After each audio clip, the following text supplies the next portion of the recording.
What is a Sinisterhood live show like? You're about to hear it. We recorded this episode, the final stop of our first ever tour, at the Addison Improv in our hometown of Dallas. We recount our wild adventure, exploring everything the Wax Museum had to offer. Plus, we also had a special audience participation portion, where I busted out my gavel and ruled on the grievances of wronged audience members. If you couldn't make it to any of our live shows, you can join our Patreon where you can chat with us on our monthly Q&As and enjoy a live stream performance of our bonus content each month on Crowdcast. When you sign up for our Patreon, you also get tons of extra bonus content, including archives of past live streams, audio bonuses, and behind-the-scenes videos of us visiting some of the spots we cover on tour. This week's bonus content includes a video of us screaming our way through the horrifying parts of the Wax Museum, a Dear Sinister listener advice segment, and a mini-sode on Annabelle the Doll, featuring some mind-blowing revelations about Ed and Lorraine Warren we were not prepared to learn. Not even a little bit. Head to Sinisterhood.com, click Patreon in the top banner to subscribe today. And don't forget to stick around after the show this week to hear your Patreon shoutouts. We hope you enjoyed the show. Thanks so much for listening, and keep it creepy. Thousands of square feet filled wall to wall with your favorite celebrities. While this may sound like a dream come true for some, when you notice none of them are moving or even alive, it quickly turns into a nightmare. This palace on the highway is a fun destination for school kids and tourists, but don't find yourself locked inside after hours. You may encounter something spooky or worse.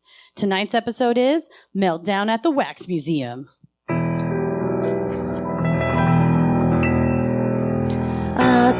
Bump in the night, your heart fills with dread. Probably a murderer who wants you dead. It could be a ghost, a demon, or worse. Perhaps you're the victim of a witch's curse. It's hopeless, you're doomed. You'd call a priest if you could. You'd rather just listen to Sinisterhood.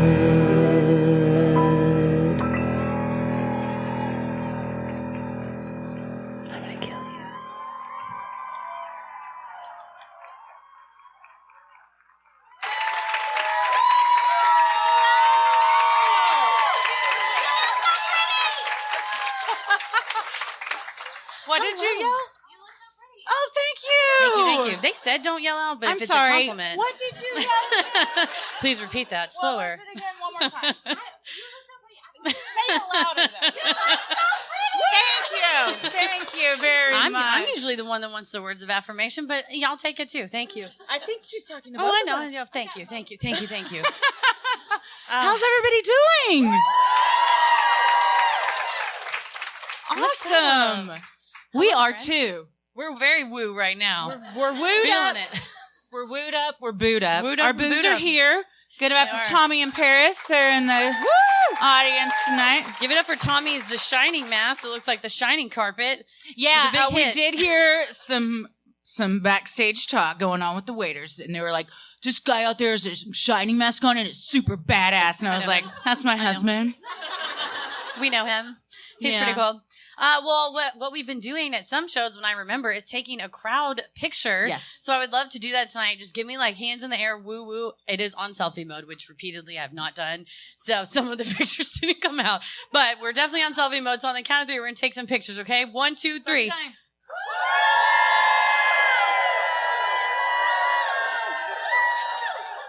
Thank Awesome. you. Thank you so much. If I don't take pictures of stuff, I won't remember it. So I'll remember you guys, though. And I will not forget this topic because I went down my YouTube now is wrecked, as with most of the things of the show, but somehow this topic is somehow worse. I don't know how many comedians before they're on stage are just Googling pictures of the wax figure of Nicki Minaj getting her ass eaten out at Madame Tussauds, but we were. It happened so much they had to put her behind a barricade, to which we said, why wasn't she already? I mean, The things people were doing to her, they had guards. I mean, it was every position, everything. she was on all fours. It was a very revealing outfit from her They Anaconda should not video. eat ass unless she wanted him to eat ass, and she is a wax figure, so she can't be. There's not a sign that says "help yourself." No. She didn't consent to it, No, even in so- her wax form. So, well, they took care of it. They put her behind a They did. barricade. Yeah, we went to the Wax Museum in Grand Prairie for research yesterday. Round of applause if you've been there. Shout out. Oh, less than I thought. I had never been there either because I grew up in Fort Worth, so our field trips, we didn't cross the border into Dallas. We went to Mrs. Baird's a lot in the Log Cabin Village. But Heather did and Tommy did, so I had never been before. And in all of my years of driving past it, I always thought it was Ripley's Believe It or Not. Like, you could choose to believe it. We're not going to tell you if it's real or not. It could be real. It could not be real. Apparently, that's not true. And everything is real. My favorite. I did not know that. So we were walking through and I was like, well, how do you know if this is real? I was getting angry. I go, this is the museum of gaslighting. I don't know what's real. There's no signs to tell me what's real. How do I know if this shrunken head is real? And even Leanne, Heather's wife, who was with us, was like, yeah, how are we supposed to know? I was like, thank you. And then I got home and I was telling Tommy and he's like, it's all real, babe. He goes, it's not Ripley's Believe It or Not. It's like Ripley's Believe It or Not. Isn't that wild? Regardless of your feelings, it is true. Yeah. So who knew? I guess a lot of people knew. I didn't know. I didn't know that you didn't know, and I was confused because I was just kind of like reading different things and taking it in. It's like a giant tortoise shell that has carvings on the back, and she's like, so this isn't real? I was like, no, it's there. It's real. The tortoise wasn't born that way. Like, it was a pirate did I thought we were supposed to, like, figure out, like, what's fact or fiction. No, that's Beyond Belief, Fact or Fiction with Jonathan Frakes, also a very good show. Okay. One of my favorites. Well, there's 5 exhibits now at the Wax Museum. The lingo around this place is like, you would think you're at the Museum of Modern Art in New York. They're like, we have various exhibits. I was like, laser tag? You have laser tag. There was a laser room I was very excited about. It ended up being the lamest part of the whole thing. We couldn't figure out how to work it. I had a bulky purse on, so it kept setting off the beams when I was trying to crawl under them. It's one of those like James Bond or Ocean's 11 where you have to duck through the lasers, but I won't say we were cheating, but it was a 2-person thing and there were 3 of us in there, so we kept resetting it, but then Chrissy would stand up in the middle and then it would immediately go die because it shoots her with a laser. I didn't understand I didn't even get a chance. Much like the artifacts. I didn't understand this either. But we did do an interactive like video game ride type thing that was like a shooter game that was very fun. I yelled throughout the whole thing. And we didn't know. Part. You go, I'm going to throw up in this thing. And the whole time I was shooting the clowns like a sniper. I was like, got the high score of the day. She There's did. photo evidence. But Chrissy Twice. was like, woohoo, woohoo, yahoo. I was loving it. It was so fun. But then we didn't know that at some point a camera took a picture of us. Oh, no. So then at the end, when it comes up who won, it was Heather, to which she said, I'd pay $25 for that picture of me.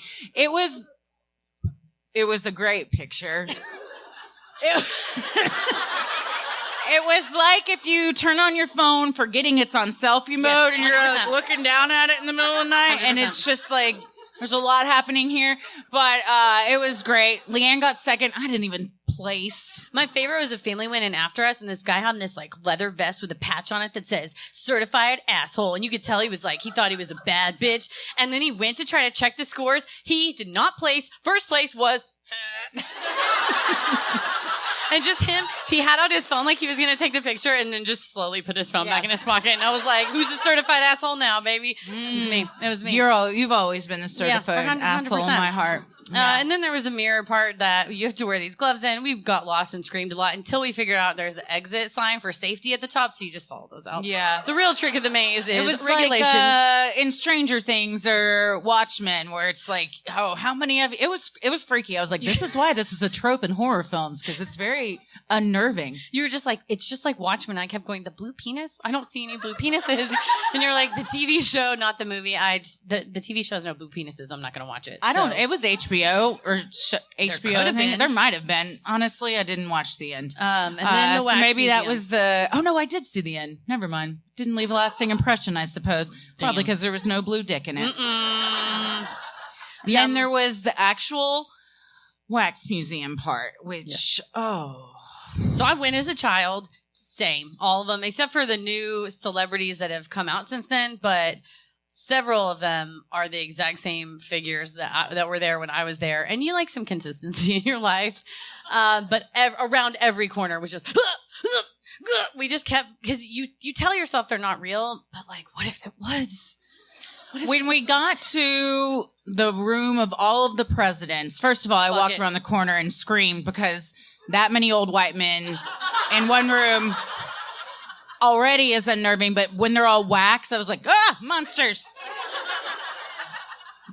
But the Ronald Reagan. Holy shit.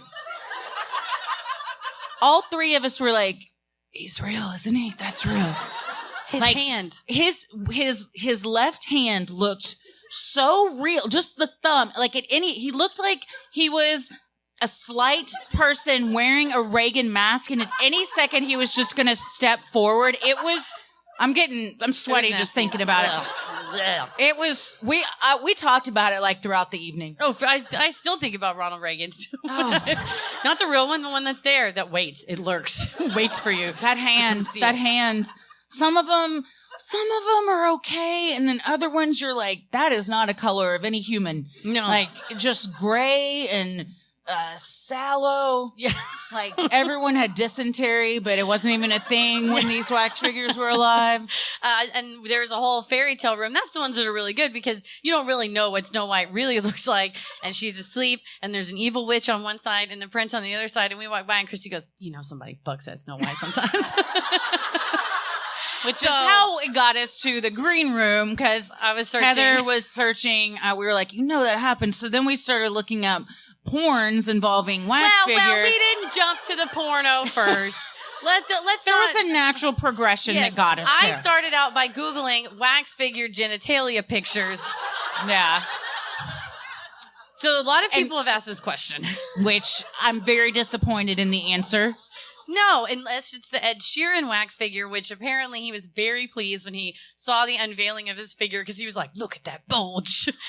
So it made his dreams come true. Somehow it looks more like Ed Sheeran than the real Ed Sheeran. I don't know from the waist down, but the face at least, I don't know. And then we devolved into Nicki Minaj wax figure getting her ass eat. And then I said, so I typed in wax figure porno movie. So my internet search history is wrecked, but there is one. I'll have you know. Come out in 1997. And there are a lot of opinions about it on the internet. The reviews. Like paragraphs written of reviews. Yeah, if it's like, There Will Be Blood, Oscar-winning films, you expect long, thoughtful reviews. No, it's 1997's The Exotic House of Wax has essays written about it, and they break down the different performances. They broke down. One person was like, I'm very offended because in one scene, the one actress played the French maid, and in a later scene, it was the same actress that was playing Cleopatra. But in the establishing shot at the beginning, the camera clearly showed both the French maid and the Cleopatra displays right next to each other. So you tell me, is the same wax figure in multiple displays? And I was like, oh my God, get a job. Like, help yourself. Like, Jesus Christ. One person and also, said, someone hire him. He's very thorough. Like, one person said, I fast forwarded through all the sex scenes because they were tedious. Working on that wax ass takes a minute. To which I said, I am not a porn person. Look for that on our quotes for this episode.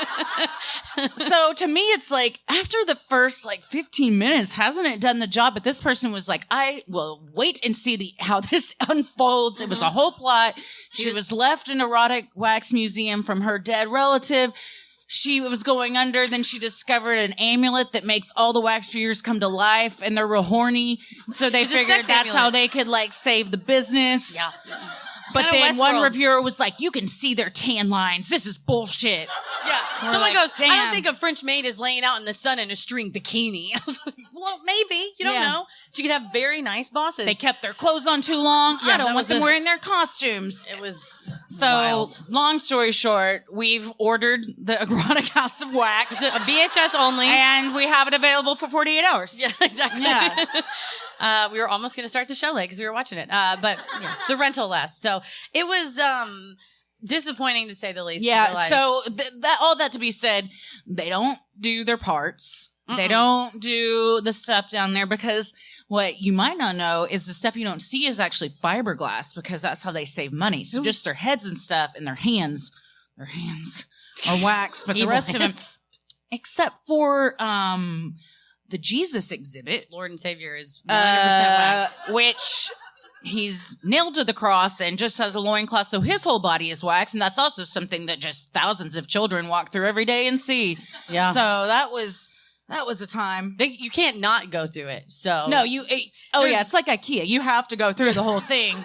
There's a couple get of to the end. bypasses, but that's not one of them. They want you to see. You have to. It's sandwiched right between optical illusions and fairy tales. You got to go right through the story of Christ. And you see the Last Supper, which they did Peter dirty. I've never read the full Bible. I don't know what it says.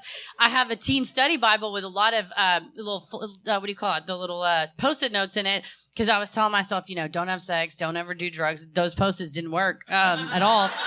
But I still have that study Bible. But I didn't get to the part where it said that he looked like Phil Collins. Oh, yeah. And I had think that's in Corinthians, yeah. Full five head, Phil Collins style. And then one of them was laying on their stomach. Tummy style. With their head propped up on the table. And we're like, nobody eats like that. Like, how would that have happened? It was weird. Yeah. And also, I'm not saying that they didn't specifically make the religious figurines for that display, but I am saying they looked like the members of Fleetwood Mac that went wrong, and they were like, just put a cloak on them, it's fine. Yeah. Wouldn't know the difference. Yeah. But we had a very fun time. We have a lot of videos. Specifically, there's like a haunted section of the Wax Museum. The horror section, it was actually kind of creepy. It was awful. It started off with you had to go through this claustrophobic thing that made you, Heather just kept screaming, it's like we're being birthed until we came out the other side. At one point, I accidentally punched Heather in the back of the head because a car horn just started blaring out of nowhere and flashing its lights to me. I was not expecting it. I just whacked her.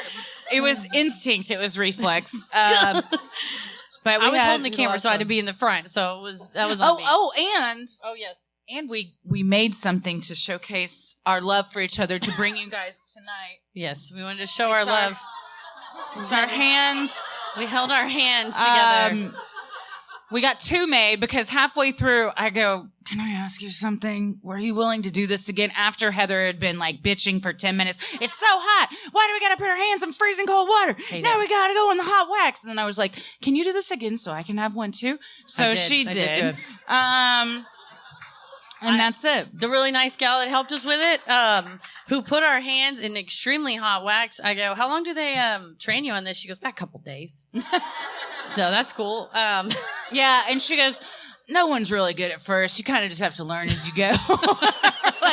I want to see those hands of the person on their first day when or just, yeah. Yeah. And there's a video from the 1990s behind it that a kid's just going, I love wax hands. The whole, on a loop. And I was like, you must get tired of this. She goes, I tune it out. And I'm like, you have to. Yeah, it's. Or you stick your head in the wax and then you become one of the figures. And then they put you in the Last Supper. Yes. We had a lot of fun, though. It was. Oh, and there's little fun facts in the bathroom. So when you go to the bathroom, did you know 40,000 people a year are injured by toilets? And after that day, it was 40,001. Heather hurt herself on the pot. Always. Yeah. And also, there's this elderly gentleman in the mirror that starts to talk to you. I think it was a camera. or a video. I'm not sure though. Shocking. He's like, hello. And I was like, oh, this is a fun. And then I was like, it could be. There's a closet back there. Is there a man? Because other parts of the museum, you're looking in a mirror, and what you don't know is there's someone on the other side that they've tricked. Two-way mirror. The other side. It's like, roll your tongue. Only certain people can do this. And you're like, and then you get around to that part, you're like, oh man, people could have made fun everybody of me. saw me doing this. It's a place of trickery, and I think that's why it's unsettling. In addition to it's tricking you into thinking that that's really Ronald Reagan, and it's tricking you into making a fool of yourself in the mirror, the tongue mirror. Who knows what to believe? Nothing. I think some of it still isn't real, even though I've been told it is. So I don't know. Maybe we'll get to the bottom of it tonight. I will choose. Believe like most it or things, not. I choose what I want to believe. Science be damned. Well, yeah, this is kind of an all-encompassing story. There's crime, there's paranormal, there's other stuff. So, I'm Christy. I'm Heather. And let's get into it. Did you call for that? Yeah, I made a face. She's Please like, share. I told her we're going to get an applause sign to put above our heads. So, she gets that affirmation right off the bat. I need it. Marie Tussaud was born in the winter of 1761 in Strasbourg, France. 2 months before her birth, her father, a soldier, was killed in battle, leaving Marie's mother, Anne-Marie, to raise her daughter alone. When Marie was 6, she and her mother took up room and board in the home of Philippe Curtius, where Anne-Marie worked as his housekeeper. Marie and Philippe quickly formed a bond, with Marie soon calling him uncle. This is a time when that worked out. All of it. Where you're like, no, you're like, mommy's uncle is coming over. My uncle's coming over today. Like, It's Always Sunny. Charlie's just got all, or Uncle Santa's. Yeah, all the different Santas that go. Mm-hmm. And then you're like, this Philippe's a great guy. And then you hear. In addition to being a doctor, Philippe was skilled in the art of wax modeling, originally using the wax to make replicas of human anatomy. There he goes. His work, I just like the bottom bits. He was making the parts everyone really wants to see. He's like, you just stick them on the ones that are already made. His work then expanded to full-size human bodies. Got to. Marie became fascinated with the artistic process and learned everything she could from Philippe. Years later, Marie began making wax figures of her own, with Benjamin Franklin and Voltaire being some of her most famous pieces. And Marie, maybe someday you'll marry a rich man. And she's like, no, mother, I want to go into business with myself. Making wax figurines. It's like, no. The good thing about that is you can marry whoever you want. You just make them. No. and then you get tired of them, melt them. Yeah. And then remake them into something else. It's kind of the perfect relationship. And if you know how to make all the parts. That's Dealer's where choice. Philippe comes in. Yep.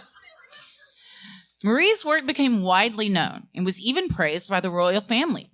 However, this adoration proved dangerous when the French Revolution began.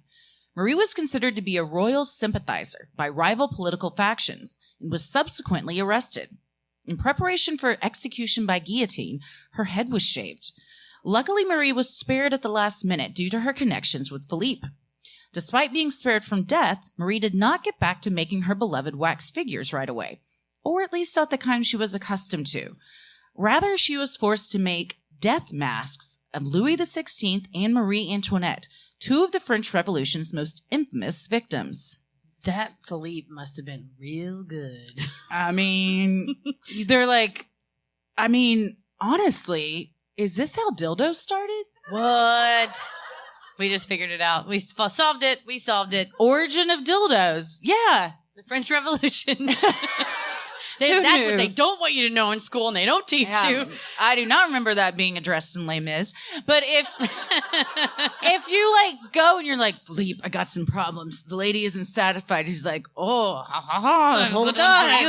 I haven't made He's something like, for the turn week. off the light. She will never know. And then all of a sudden, she's like, oh, that was wonderful. And then he comes back and he's like, Philippe, she wrote it down to a nub. I need another one. I mean, you would. The friction would melt it. So just it would erode very quickly. But see, that's how you learn. That's trial and error with all inventions. Then they learned, okay, we can't use wax. We have to use rubber or silicone. Next. Exactly. It's trial and error. I don't want to be one of the first testers of the dildo. No, I don't want to be one of the first testers of most things. No. I want the kinks to get worked out before it gets around to me. Real kinks. For centuries, death masks have been used as a way to commemorate the recently departed. Using wax or plaster, a mold of the face would be taken, often while the body was still warm. Because Marie was tasked with making the masks during a time when the guillotine was the preferred method of execution, the wax was often poured onto the face of a severed head, mere minutes after being separated from the body. They just kept them in baskets, too. Yeah, the basket was under the guillotine and just shoop. And then I remember reading years ago, I want to say it's 14 seconds. I could be wrong. Please don't DM me. I'll Google it later. But something like once the head is severed, I think it can still react and like blink for like 14 seconds because sometimes someone would slap it and it would turn red. Oy. Like it would blush. Or it could, And then you pour wax on its face. Yeah. God, yeah. that seems mean. What a way to go. Wait, yeah. just And wait. some of these were like her friends. Yeah, I mean, kill or be killed back then. And if you had the skills to keep yourself alive, I guess you do what it stayed takes. out of it. Yep. And then you turn it into a lucrative business. And franchise opportunities across the country. Yes. Eventually, Marie resumed her passion of making wax figures and opened her first museum displaying her impressive work of royalty, criminals, and even herself in 1835 on Baker Street in London. Since then, the popular attraction has developed offshoots using the family name of Tussaud in Las Vegas, Hollywood, New York City, and Graham Prairie, Texas. Hi, baby. So what we learned is that Marie Tussauds are extremely fine, well-made wax figures in New York, Las Vegas. They have a limited number of franchises. But if you have the same last name, there's nothing that stops you from opening your own business. And this is Louis Tussaud, who is a great-grandson who's just trading on the name. And then there was also another grandkid named Josephine who opened hers in Hot Springs, Arkansas. And she died in 1985, and it's Land Before Time there. There's a guy on YouTube whose goal is to visit every wax museum in the country. So I looked at some of his videos, and now I'm on a list too. And it is They're not great, and I wouldn't even say they're good. But the Marie Tussaud ones, if you watch, Those are good. Like Beyonce did a video of how hers was made. They showed how Prince Harry's was made, and it's extreme attention to detail. It takes months at a time. And I was just watching that, and I was like, "There's no way that's how the ones I saw today were made. There's just no way." No, it's just a wig slapped on.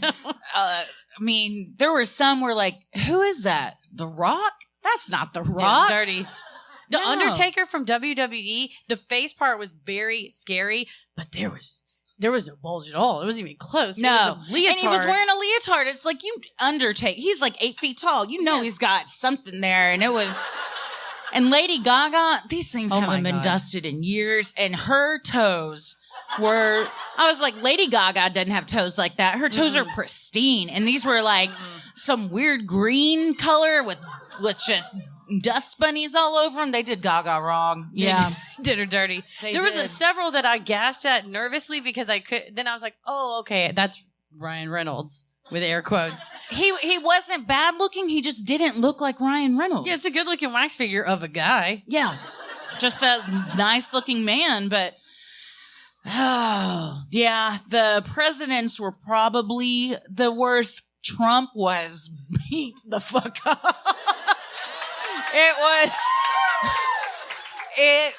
I would love a video of him seeing that to see his reaction because, I mean, we were taken aback and we're not him. So he's gotta hate it. They're like in order, so they have the Trump one kind of up on the back shelf, and then the Obama is on the front shelf. And again, it's okay. He's kind of like, "Hey, give him one of these." Yeah, he's the cool president. I mean, we all knew that And then already. Bill Clinton is next to him, and Bill Clinton's like, Bill Clinton's been shamed. But then, like, half Fully of them, I ashamed. was like, they're all looking at our tits. Like, their eyes were cast down.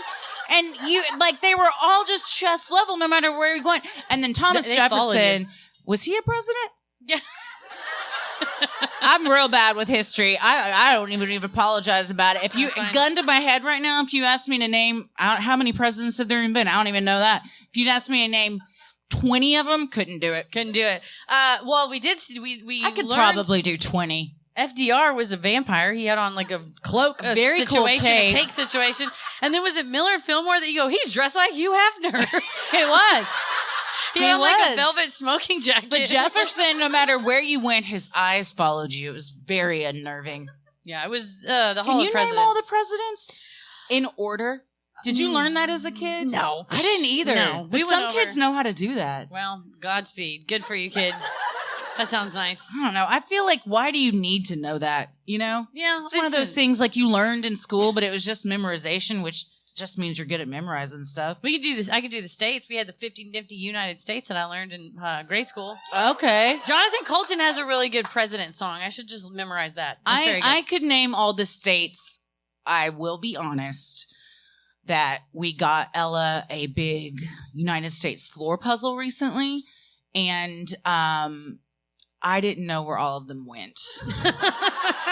And Tommy just stood there watching me try to jam Oregon into like where Wyoming should have been. He was like, babe, he goes, I wish I'd filmed that. Because once you get up to like the Midwest and the Northeast, it's just, they're all jumbled together. I don't know what's going on.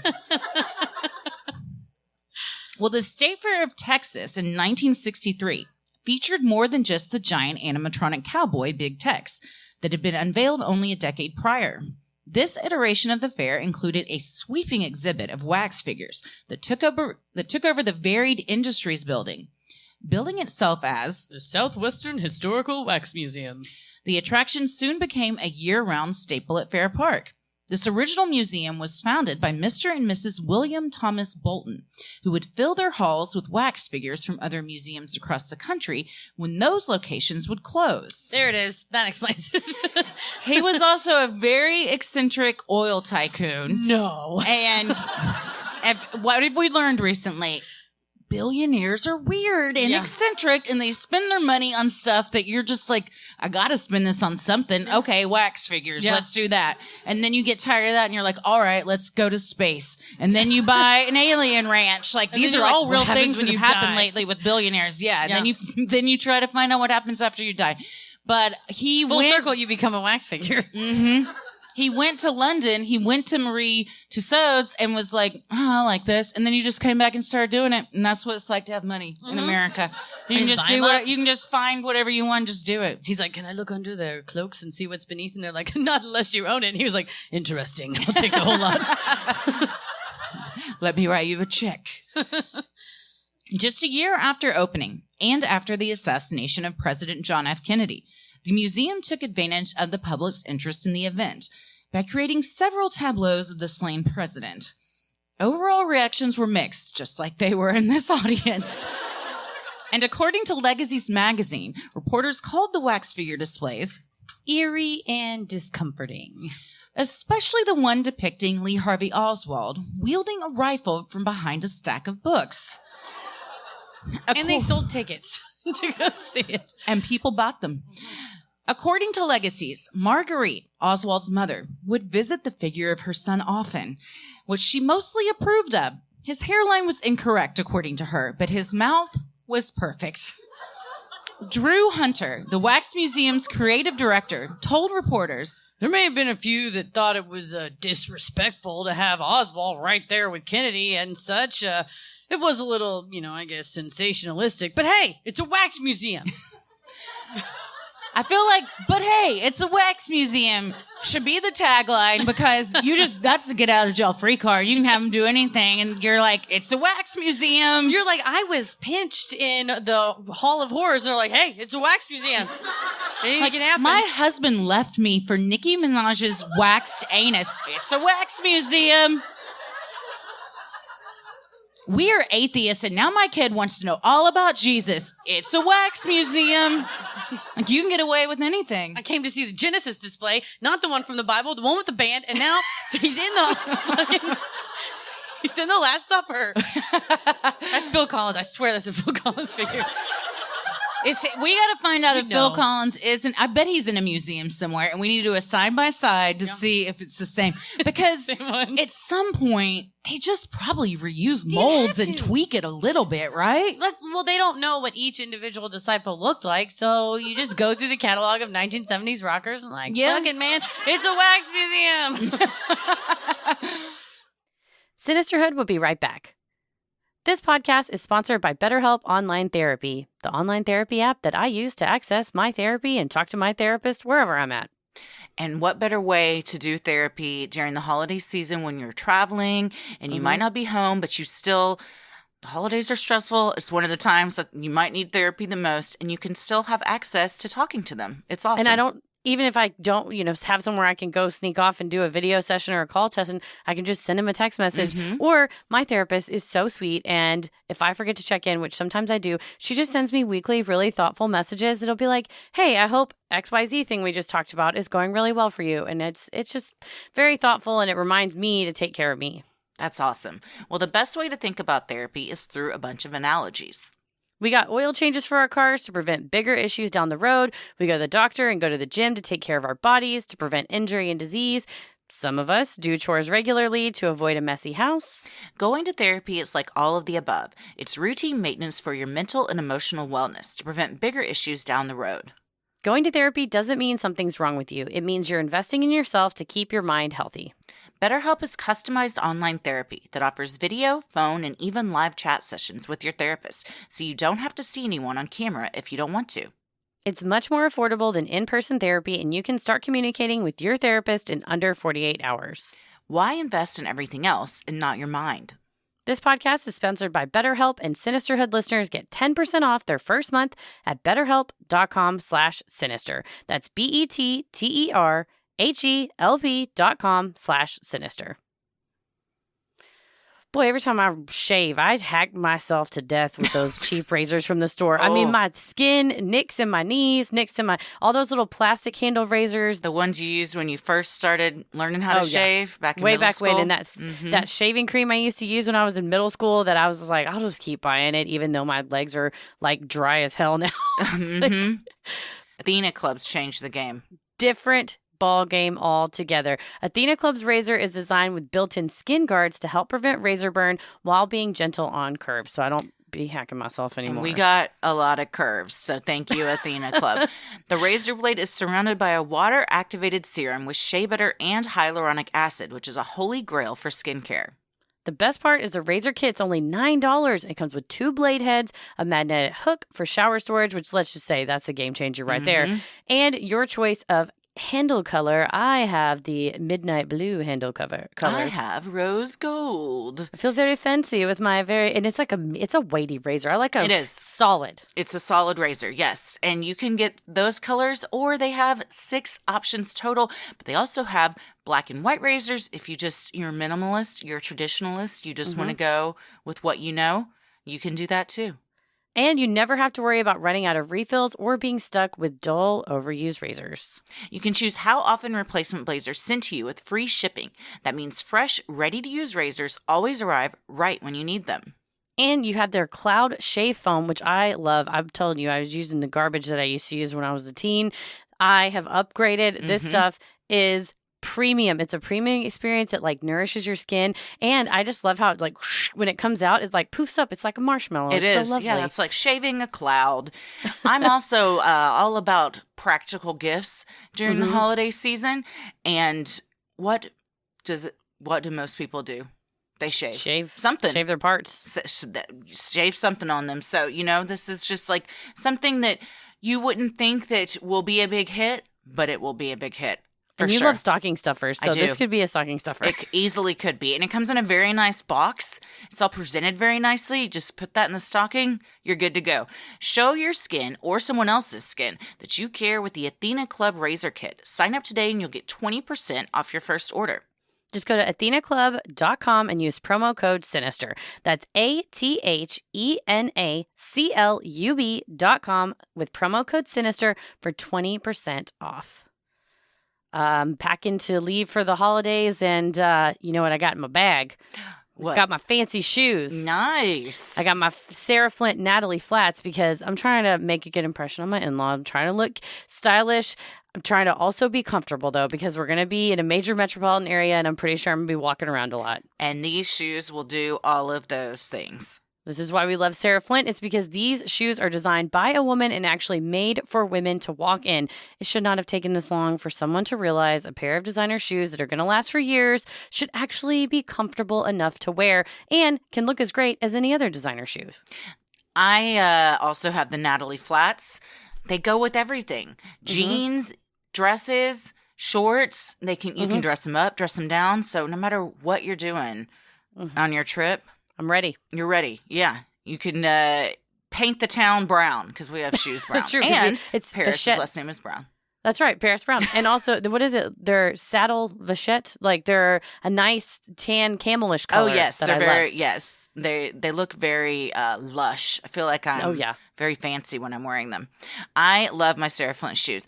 Sarah Flint is a woman designing shoes for women, which is why her timeless footwear offers style without sacrifice. You get looks, quality, and what all women want in shoes, comfort. Unlike other brands, when Sarah Flint says made in Italy, they mean just that. Every part of their shoes is 100% handcrafted in Italy by skilled artisans at family-owned factories that have been around for generations. That means not only a slow and careful production process, but also a more sustainable one. In Sarah Flint shoes, you see smart details like extra padding, a wider toe box, or insoles shaped to support your foot's natural arch. They don't just say they're comfortable, their shoes actually walk the walk. And did we mention how chic they are? It's no wonder that celebs like Lady Gaga, Serena Williams, Karlie Kloss have all been seen stepping out in Sarah Flint shoes. I always say, whatever Amal Clooney does, I'm going to do. And Amal loves these shoes, I'm in. Done and done. Sarah Flint shoes cost hundreds less than other designer brands. They're priced direct to consumer, no middlemen, no markups. You pay for quality and nothing else. Step into quality, design, and comfort in a pair of Sarah Flint shoes. As a special welcome offer for Sinisterhood listeners, you'll get $50 off your first Sarah Flint purchase when you go to sarahflint.com/creepy. Tell you what, if I got one of these under the tree, I'd be a happy camper. Oh, you know what? That would be, you make Christmas. You make whatever holiday you're celebrating. This gift puts you at the top of somebody's list for next year. It would. Which is why you give gifts, right? Yes. Yes. You give gifts so you receive better gifts the following year. This is going to do that. Go to sarahflint.com/creepy for $50 off. That's sarahflint.com/creepy. In May of 1972, the museum expanded into a family business as the Bolton's daughters, Sally and Patsy, had also begun working there. The whole business moved locations from Fair Park to a new 35,000 square foot building on a 10-acre parcel of land off I-30 in Grand Prairie. Using a Bowie knife, Davy Crockett's great-grandson, David W. Crockett, cut the ceremonial ribbon alongside the sister of Audie Murphy, World War II's most decorated soldier. What a crew. This was a party, man. It's a wax museum. It's a wax museum. Come on down. Once it opened its doors, the museum billed itself as the largest wax museum in the United States, as its collection grew to over 100 figures across 37 scenes. The Fort Worth Star-Telegram described the initial Grand Prairie structure as resembling a 2-story hotel from an old West town, painted red and yellow with a gunslinger, weapon drawn, on the sign. Another museum enthusiast reminisced about the intense nature of the old museum displays, writing online. It was very detailed, and it even had some graphic statues of beheading with red bubbling fountains. This was not there when we went. Nah, it's shifted a little bit, but yeah, that's what the people wanted, I suppose. Well, it's like a real life book come to life. If you want to know, if you're trying to picture, how did this Oswald stuff go down? It's what we can do.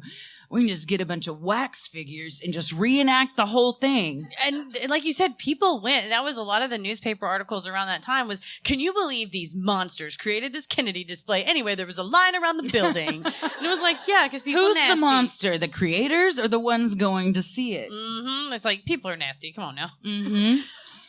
In addition to wax figures, the museum housed a collection of Wild West antique guns and movie memorabilia. Because fuck it. It's a wax museum! According to the Grand Prairie Daily News, the museum's Western Frontier Gun Show brought together over 300 antique weapons, including guns that belonged to Sam Houston, Billy the Kid, Buffalo Bill Cody, and others. It also included 230 specimens of barbed wire. That's so many. I feel like one is good, right? They're different. These were there too. We saw all of these. And 300 Native American artifacts. The movie memorabilia side included a costume John Wayne wore in a movie and one of the replica cars from the Bonnie and Clyde movie. Although the museum had a lot of attractions inside, fans admitted the quality ran the gamut, with one visitor in the 80s saying, "Some of the wax figures were fantastic, while others were just plain creepy." Also, when they bought that car, they were really pissed off because it had no bullet holes in it. And in the end of the movie, there's a big shootout and there's bullet holes. So they just took a gun, probably one of the hundreds that they had around, and shot up the car. So it wasn't even authentic from the movie. No. Dang. Hey, Can't believe anything there. See, believe it or not, that's why we don't know. They're and lying to us. A lot of people thought it was the actual car from real life from Bonnie and Clyde, when in fact it was a movie replica that was then later they want shot you up. to think that, just like the turtle. That turtle. Fucking turtle. That turtle wasn't born like that. Nobody carved that into it. The museum continued to expand, adding more attractions like the American Cattle Breeders Hall of Fame in 1979. It's a wax museum. Fuck it. At opening weekend of the Hall of Fame, visitors could enter to win a raffle for a yearling bull, which can weigh between 1,300 and 2,000 pounds. Step right up. Like, we drove here in a Buick. How am I going to get this yours home? now. It also added figures of famous Texas Rangers, officers of the statewide law enforcement agency, who would lend their uniforms and service weapons to the museum after their retirement. In order to make the figures as realistic as possible, the management carefully trained light bulbs on each figure, with manager Bill Olson telling the Irving Daily News, "Listen, lighting is important to wax figures. They lose their life likeliness when the light is taken off of them." In that 1978 interview, Bill also confirmed that the rifles in the wax figures' hands were all real because... I mean, it's just almost impossible to make a rifle look authentic. So that's why you can't take the lights off of them, because they take the guns and they fight back. This segues nicely, and so I don't watch Doctor Who, but I bet a lot of people here do. Woo! Fewer than I thought. Same with the visiting... It's probably the same people. Wax Museum, Doctor Who watchers. I bet y'all are the same wars. That Venn diagram definitely crosses.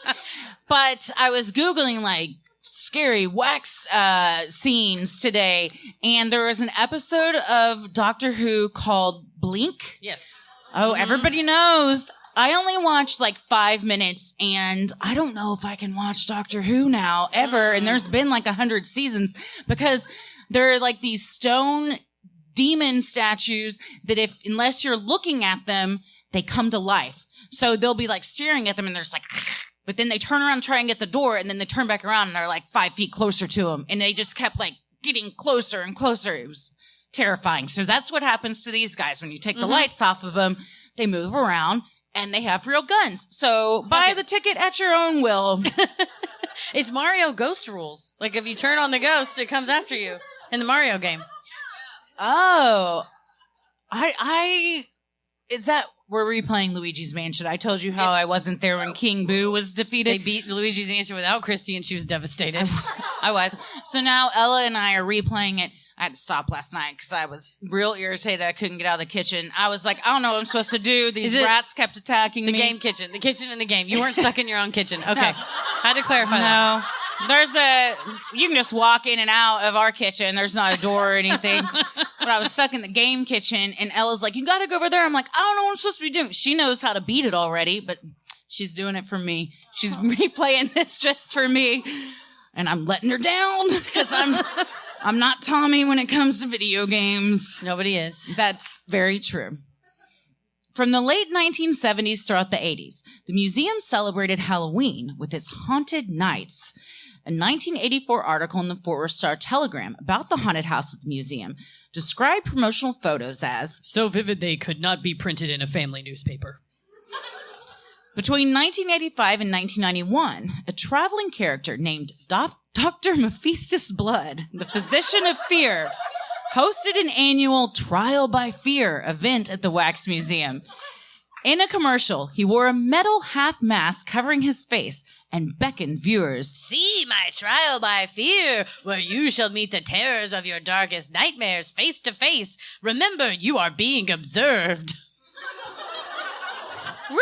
Took a turn Yeah, at the end. Come to this creepy museum. I'll be filming you. we're all watching.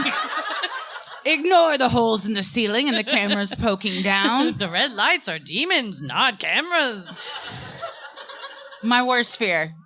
Going to a wax museum is already scary. Then it's upped by this Dr. Blood. And then they're watching you and probably, I don't know, some Saw situation at the end or Hostel or something. I thought you were going to say they were jerking off. That's Oh. worse. I don't know what's worse. I'm not sure. That too. I don't know That which one's too. worse. Yeah. I mean, He's like, why do you think I wear this mask? we talked to several employees at the museum yesterday to ask if they've ever experienced paranormal things. How do I not get thrown out of places? I'm like checking out for the Diet Coke. And I'm like, so you ever seen a ghost here? To their credit, they were like, yeah, I have. Yeah, that's right. We're like, oh, I didn't think it'd be that easy. Can you tell us about it? And then, we asked 2 out of 3. Mm-hmm. Yeah, I mean, I don't know the percentage of that, but 66.6666. I don't think that's right, but it was funny. Is it? 2/3 is 66.666. I don't know. I'm smart, but not about everything. Just certain things. Oh, that's what we say. We have a deep knowledge, not a wide knowledge. Yes. I'm only smart with math on spreadsheets, I've learned. So, And that's some we spreadsheet haven't numbers. released our Houston episode yet, but there's a good 5 minutes of Heather learning something new.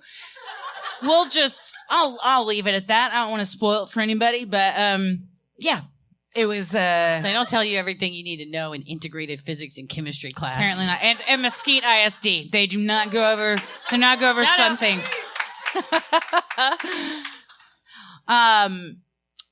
So when Heather sends me her notes for the outline, I read through and I always put my own notes. I have a question about it and she'll go back and answer them. So after what I'm about to read. I'll read your note. Okay. After too many of the actors were beaten up By the wax figures? I just left it in. I didn't answer it. She did it. I still don't know. The popular Halloween attraction was eventually closed. I would still like to know who beat these people up. Customers, man. Back in the 80s, they did a deal with Whataburger, and if you bought Whataburger, you got a coupon to go to the Mephistus Blood Show. That's a good deal. It was like, the Palace of Wax and Whataburger present your worst nightmare. But I think it was the riffraff, the customers that paid $1 to get in, and we're like, you hit me. That's true. I did. And I'm friends with you. Yeah, you loved me and you hit me. That Imagine. car got me. It was like we'd gone in this room. We're like, there's nothing going on here, but there was this weird car, but it seemed just harmless. And all of a sudden, we were in there for so long. It was just like, and the lights started flashing, and I just punched her straight in the back of the head. And then I couldn't leave because I was laughing so hard. I had to cross my legs so I didn't pee on myself. I filmed all of it. Because I've had 2 over 10-pound babies come out of there, and that's what happens. Thank you. When your pelvic floor says, go fuck yourself. So I couldn't even leave, and it just kept honking, and I was like, stop it! she was legs twisted, crying, crying, going, stop it, I can't, stop it. And I couldn't figure out, is there, surely that's not someone's job is to stand, it has to be randomized. It's got to be, there's not a person triggered back by there. something. Yeah. Or there was, and they're like, I'm just laying on this. Man. That's her job. Well, because at the end, we get out the whole thing, and Heather's in front, and we go out, and there's a loud noise, and we scream, but then we turn, and 2 employees from the museum are changing a light bulb, and they're just standing there, and we screamed right in their faces. And they just nothing looked back at us. They're like, we get this all the time. We're real. We're not wax figures. And I'm like, why would you do that to people? right there by the evil We're clown already display. on edge. Yes, it was. There was an evil doll display, a clown display. It was all the things that you would think it would be. Nightmares. That are creepy. Yeah. Well, they weren't beaten up by the wax figures, but That we I don't know. of, that we know. Believe it or not, I'm going to believe that they were. If someone punches you in the darkness, you don't know if it was Ronald Reagan, the person, or the figure. These hands are hard. If this hit you, you wouldn't know. I didn't mean to get that close I to your would face know. with it. I'm After sorry. yesterday, I'm a little touchy. She's gun shy after I knocked her in the head the other day. But if this hit you, I mean, in the heat of the moment, you wouldn't know, is that a wax figure or a real hand? That's pretty hard. Pretty loud. Yeah, they did tell us, keep this in a cool place because it will melt. And I was like, I was just going to keep it on my back porch. They were like, hey, don't shove that up your ass. I was like, I wasn't. It's 2 fists. That's a They're lot. like, wait, hey, yeah. we don't judge. We don't judge here. We're just saying. You gotta we're not work responsible. up to that. We're not responsible. We're not kink shaming anybody, but I do feel like you have to work up to this. This is a lot right here. Some of them, though, because they had a whole display of the poses people would do. Some of them were just like, My favorite was so 3 I'm fingers like, down. those you might be able to get up there. It was 3 fingers down, thumb to the side, pinky up, and it was painted like a Starbucks drink, and the pinky was the straw. I didn't see that one. Oh my I took a picture of it. Oh, I didn't see that. That's good. Oh man, Oh, yeah. wax hands. I love wax hands. Yeah. It was so weird. Just constant. It's like they said, we'll give you admission to the laser show for free if you say wax hands. Don't do it. Count to 3. It's a joke. It's not worth it. Well, undeterred, the museum kept their attractions up to date, which led to people coming back for more. According to the Fort Worth Star-Telegram, the museum also invested in new figures when demand increased. They even upgraded existing figures when the first draft didn't come out quite right, though second attempts were sometimes not successful either. In a 1985 interview, Director of Marketing Joe Levesque told the Star-Telegram, one of the biggest problems is finding wax artists who do living contemporary characters. We'd add a lot more if we could find good artists. We have added Ronald Reagan twice. The new one was worse than the first one. So we're waiting for a better version right now. So that is 3 that we were looking at. That's the third. that's number 3 and still not good. Right. Too good. Maybe too good. Yeah. Which we'll get into the uncanny valley of all of this in just a minute. Founder Thomas Bolton passed away in 1976, leaving his daughters Sally and Patsy as co-owners of the museum. A decade later, on October 22nd, 1987, Patsy was preparing for the most important event of the year at the museum, the dress rehearsal of the Halloween show. The event was a success, and a content Patsy headed home for the evening. Perhaps unable to sleep from the night's festivities, Patsy took a dose of NyQuil to help her get some rest, as she was often wont to do. Unbeknownst to Patsy, that dose would prove fatal. Yeah. 8 days after Patsy Wright's death, test results revealed that she had been poisoned by a lethal dose of strychnine, a highly toxic, colorless poison most commonly used to kill unwelcome rodents. Remembering police had confiscated a bottle of NyQuil at the crime scene, the medical examiner tested the cold medicine for anything suspicious. Sure enough, the results confirmed what the ME suspected: strychnine. With product tampering and suicide ruled out, homicide detectives began to look into the case. Soon, a list of possible suspects began to take shape, including Patsy's recent ex-husband, a rival wax museum owner. It's hard to meet people. It is, yeah. And then once you meet someone that's into that, you kind of, Shared common it's a interest. niche. It's a niche. It's niche. Despite several suspects and motives, Patsy's murder remains unsolved. This is a big DFW It's a big crime local here. mystery. Yeah, In because fact, we're going to be covering it soon. yeah, we're gonna do a whole episode just dedicated to that because there's a lot of ins, a lot of outs, a lot of what have you. So the focus of this was the wax museum, but you really have to mention that because it was such a huge case of the time. Searching the newspaper archives, it was all like mystery with the wax museum owner, what happened, what were the motives and everything. And then you're probably not shocked, a lot more mysterious things continued to happen after this. 3 years earlier, 23-year-old Lori Williams had died after undergoing surgery meant to treat symptoms that indicated appendicitis or arsenic poisoning. Lori had started her job at the Wax Museum in souvenir sales before working her way up to assistant to Patsy Wright. The two were so close that Patsy's whole family attended Lori's wedding, according to her mother's interview in the Star-Telegram. After her boss's murder in 1987, private investigator Bill Deere worked with Lori's family to test her tissue for possible evidence of poisoning.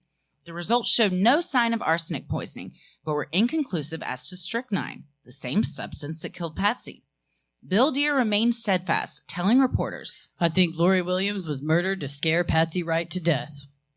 "It's very suspicious that two people who worked at the same place died of possibly the same thing." Mm-hmm. And she worked side by side with her. So it's, again, then this just adds another layer. Still mourning the sudden death of her sister, Sally did her best to keep the museum up and running. For the most part, everything just seemed to be going well. However, that would soon change. In an interview with the Irving Daily News, museum manager Bill Olson made a prescient comment regarding the temperature at which the figures must be stored. It would take a fire virtually to melt a wax figure.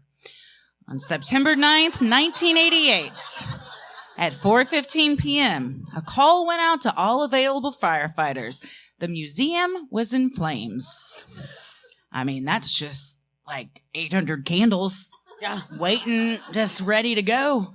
A photographer that worked in downtown Dallas said that from downtown Dallas, you could see the plumes of smoke and that it was around 4:15. So it was rush hour and that all the news reporters were trying their best to get there as fast as possible because they knew they were like, it's wax. Minutes. You got minutes. Down. Yeah. Initially, investigators determined the fire was started by a faulty breaker box. However, later investigators said they could not determine the importance of the electrical box, with Fire Lieutenant D.R. Connor telling the Fort Worth Star-Telegram, "It was never proved whether the short was the cause of the fire or the result of it. There were just too many coincidences." Some of the suspicious circumstances of the fire included the sheer number of people present when it broke out, 30 guests and 20 employees. One customer, J.L. Williams, was inside Dr. Blood's Theater of Horrors when a different kind of horror began. He told the Tyler Courier-Times, "We thought it was part of the special effects, something to scare you.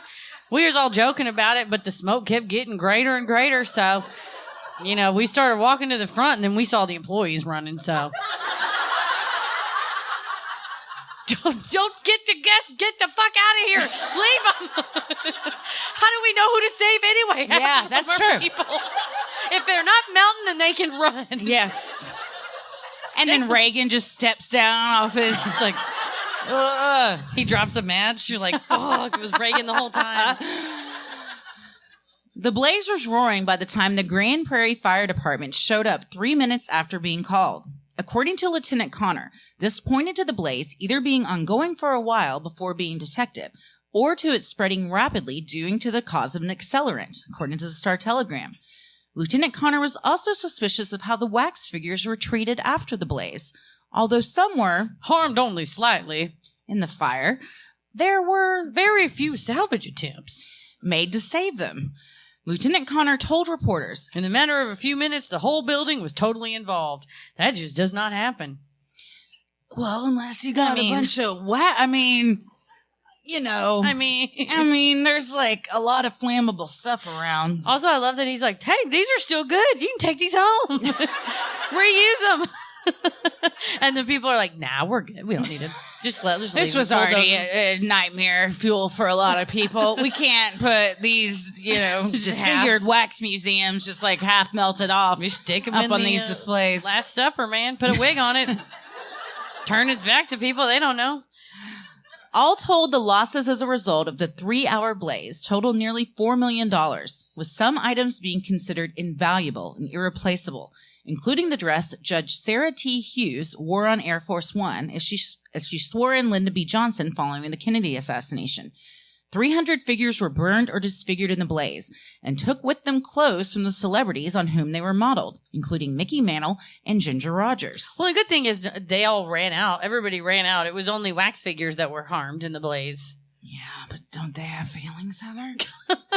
I'm convinced that wax figures were once people. God! Heather was asking, have you seen that Paris Hilton movie, House of Wax? And I said, do you mean the documentary? I have seen that. Never been the same. They're like, yeah, everybody got out of the blaze, but it was just a lot of screaming. Like the prior mysterious deaths, the fire at the museum also remains unsolved. Deputy Police Chief Rick White told the McAllen Monitor, "There's a lot of information about this thing, with the wax museum being the common link.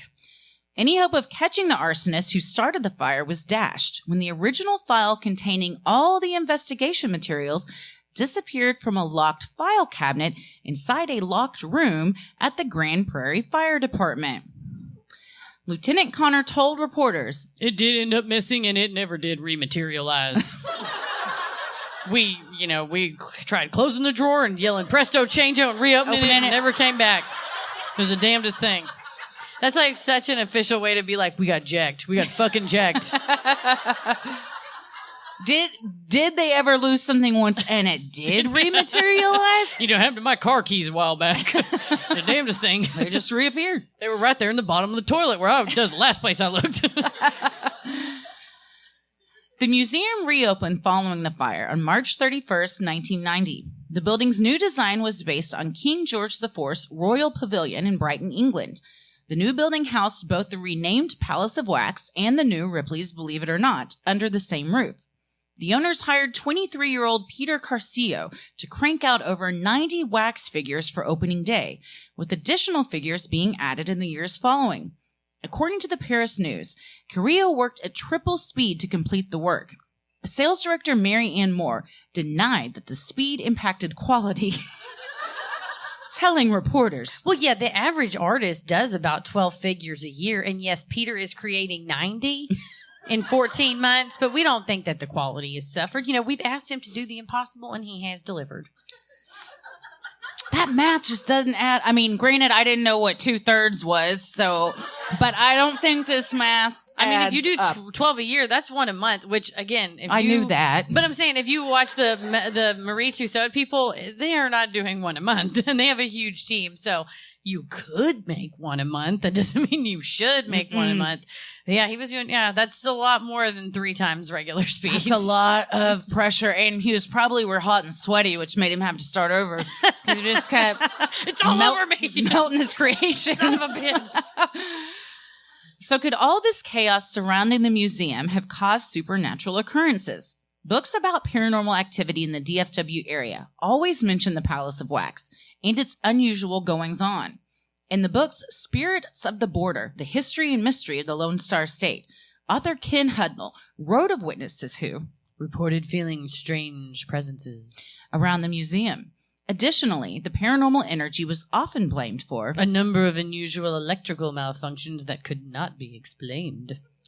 That's also a real good excuse if you're a shitty electrician. You're like, I don't know, it was a ghost. It's a wax museum. Fuck it. I don't know. It's a wax museum. Among the strange sounds heard in the building, staffers have reported unexplained bells and ghastly screaming. When the building was empty, Hudnall reports security guards have seen motion detectors go off, despite there being no guests in the building. For $1 million a year, I'd never be a security guard at the wax museum at night. No. $1 million. I was thinking, what would it take for me to have just a regular job there? And I decided $1,000 a day. I work for an hour a day. That's my price.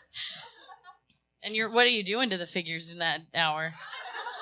I am standing behind the register. I'm not moving. I want to be able where I can see everything going on. You have a lot of cameras at your house, and I do. Traveling with Heather, every time one of them sensor goes off, her phone buzzes. So it's a lot of somebody at my door. There's nobody there. Probably a bird. Oh, wait. Is that the dog? I don't see anything. God, either someone's there or it was a moth. Like, just constant. All the time. Constant. Yeah. I'm like, When they pop up on my phone, too, I get a little image. And I'm like, oh, look, there's Paris. He's watching television. yeah, that happened one night. And she goes, oh, he's playing Madden. Text Paris to see if he responds while I'm watching him play Madden. He did. But we're Right like, away. you're playing a dangerous game, Heather. Real dangerous game. You never want to see him go, nah. No. Like, Or like, man. It's like, There's video evidence of a very happy smile and a there it response. was. And he replied right away. It was almost like he knew he was being watched. Yeah, first he went. Christy separately texted him, blink twice if you need help. One supernatural enthusiast claims to have interviewed Several current and former employees. all of whom confirm the existence of paranormal activity. In his interviews, he claims several staff members insisted they have seen a woman who they initially believed to be another employee walking between the various displays in the museum. Only rather than clocking out, this ghastly coworker has a habit of vanishing into thin air. I mean, now we know you can go anywhere when you die, according That's to the true. Stanley Hotel. Mm-hmm. So it could be. It could be This a is happy a- staff member. This is an environment where you would just constantly be going like, oh, I'm sorry. Oh, shit. It's not like just like worried you were bumping into somebody, but it's really a wax figure. Or just as soon as you walk around the corner. When I went to take a photo of you with Peter Dinklage, it just caught, again, it was Ryan Reynolds out of the corner of my eye. I was like, Jesus. Because you don't, and it wasn't even that he moved, I guess, just like the way my eyes, I don't know. Several times I was like, you're on edge the whole time you're there. You can't relax. You got to look alive. Mm-hmm. Other employees believe they spotted a spectral visage of a female walking the back office hallways near where the nightly paperwork gets filled out. Still, other ghosts insist on being more physically active, with rumors that displays are moved on their own, with no human hands doing the work. Keep that ghost. Everybody wants to be over at the Last Supper, and they keep putting them over at the Jimmy Kimmel set. Nobody wants to be over there. I like that. So you walk in one of the rooms, and on the left, it's Jimmy Fallon and Justin Timberlake. I can see that. They're pals. And then there's a full Jimmy Kimmel set. And then just on the other side of the room, for no reason, sitting in a chair with his legs crossed, smiling, is Bill Gates. Like he's directing the scene. It makes no sense. And I didn't even really get the Jimmy Kimmel. I didn't get Justin Timberlake being there because the other like talk show host, but then he's just like there.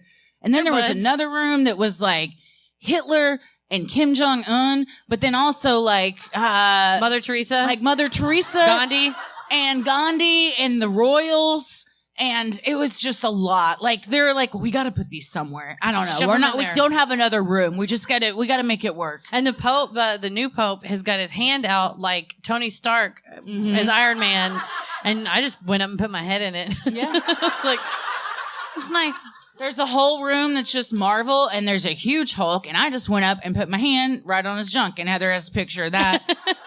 They did not have an appropriate bulge. It was not symmetrical to the rest of his body. Yeah, it's like Batman, the Riddler, the Undertaker, John Cena. It's like, a lot of it is like, what's in common here? What's and I was the like, theme? Heroes Yeah. and villains? I don't know. John Cena's a hero? I think he is. Yeah, he's a good guy. Yeah, and then The Rock, The but Rock's not a good The guy. Rock. It doesn't. It did look no. like The Rock is hot, and this figure did not. Do would him not fuck. justice. 0 out of 10. No. I don't want to see that in a sex movie. Mm-mm. The John Cena, maybe. I don't know. You could see his little. I mean, they put real underpants on it and real jean shorts.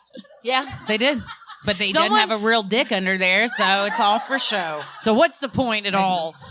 But yeah, I just like to imagine that wax figure on its side and someone's like, with the jean shorts pulling him up on it. If you've ever worked in retail and you have to put clothes on a mannequin, you know it is not easy. You're like, yeah, the arms don't bend normal, so I bet this is kind of the same thing. The security cameras have allegedly caught Vapor wafting in front of their lenses. The paranormal researcher also confirms that workers have heard disembodied voices and laughter. The list goes on and on. However, despite the Wax Museum's section of scary horror movie villains, the researcher said the company is less than thrilled to be talking about the responsibility of real-life haunts, writing, several attempts have been made to speak with management but have yielded no official response. However, he writes, one manager did say she had her own experiences but wouldn't elaborate further. She also said no one wants to be inside after business hours alone. That's totally understandable. Yeah, ghosts or not. I also think vapor could just be somebody vaping. Like, you know how it worked? There's always like one corner of the break room that isn't on the camera, so everybody like goes there to smoke or do whatever you do. Whole Foods was a wild place, you guys. But they're just in the corner, like could be.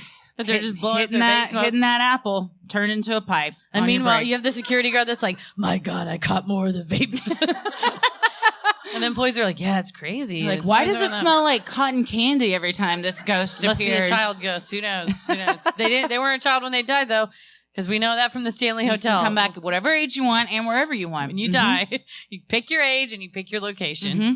I am going back to the Wax Museum. That's right. Trapped forever. Sinisterhood will be right back. Our entire job is searching horrific things on the internet, embarrassing things, wax figures, doing unspeakable acts to one another, reviews I'm pretty sure about we movies. Googled how to fish have sex the other day on a Yes. live stream. So That's that right. happened. And Yeah. birds. And birds. Yeah. We had to see both. It was- Filthy. yeah. filthy stuff. Our search And you guys history's are- wrecked. Oh, forever. The algorithms know. And you guys are probably thinking, okay, why don't you just use incognito mode? Well, let me tell you something. Incognito mode, despite what you think you've been hiding, my friend, it does not hide your activity. It does not matter what mode you use or how many times you clear your browsing history. They know. Your internet service provider can still see every single website you've ever visited.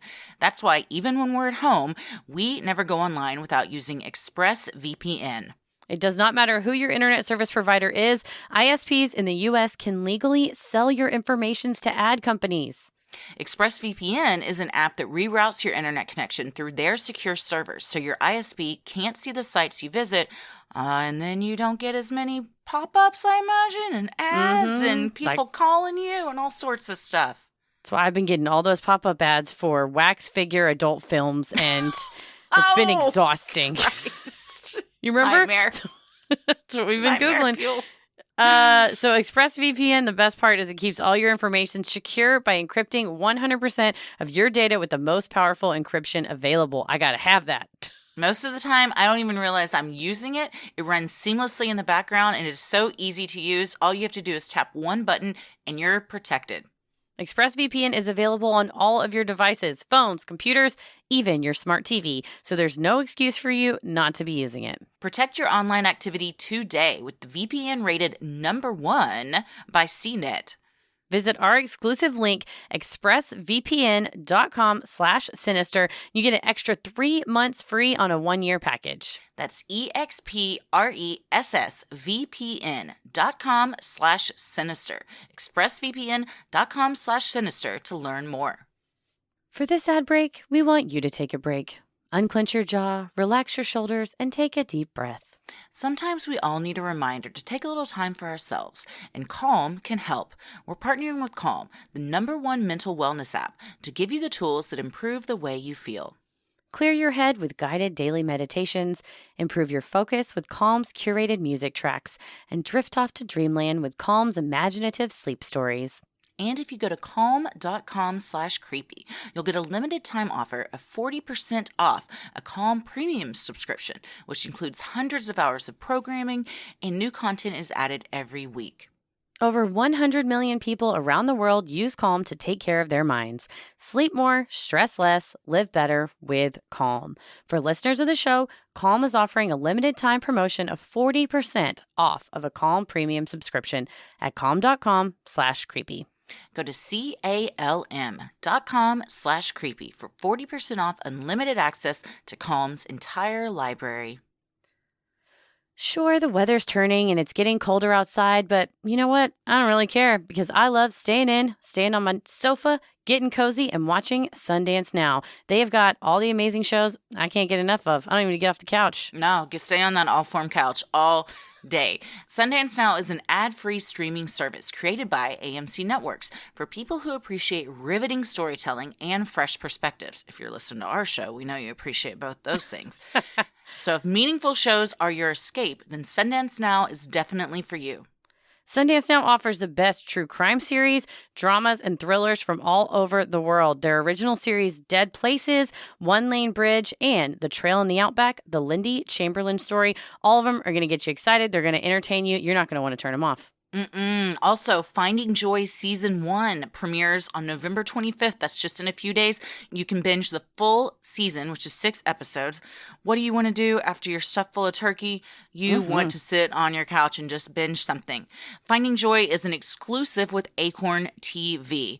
Amy Huberman from Striking Out in the Clinic created, wrote, and stars in this quirky, life-affirming Irish comedy.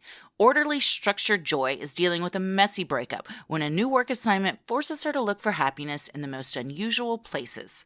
And all good art is about transformation and change and watching someone learn and grow. And when you fall in love with a character like Joy, then you get to watch them go on this journey and follow them. And it's exactly what you want. It's like a warm blanket for your brain after you're cuddled in your warm blanket watching TV.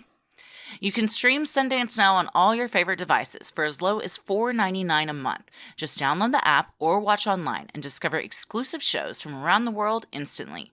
Start streaming your next obsession. Try Sundance Now free for 30 days by going to sundancenow.com and using promo code CREEPY. That's sundancenow.com. Code CREEPY for 30 days of free streaming. That's like the rest of the holidays. That's a whole month.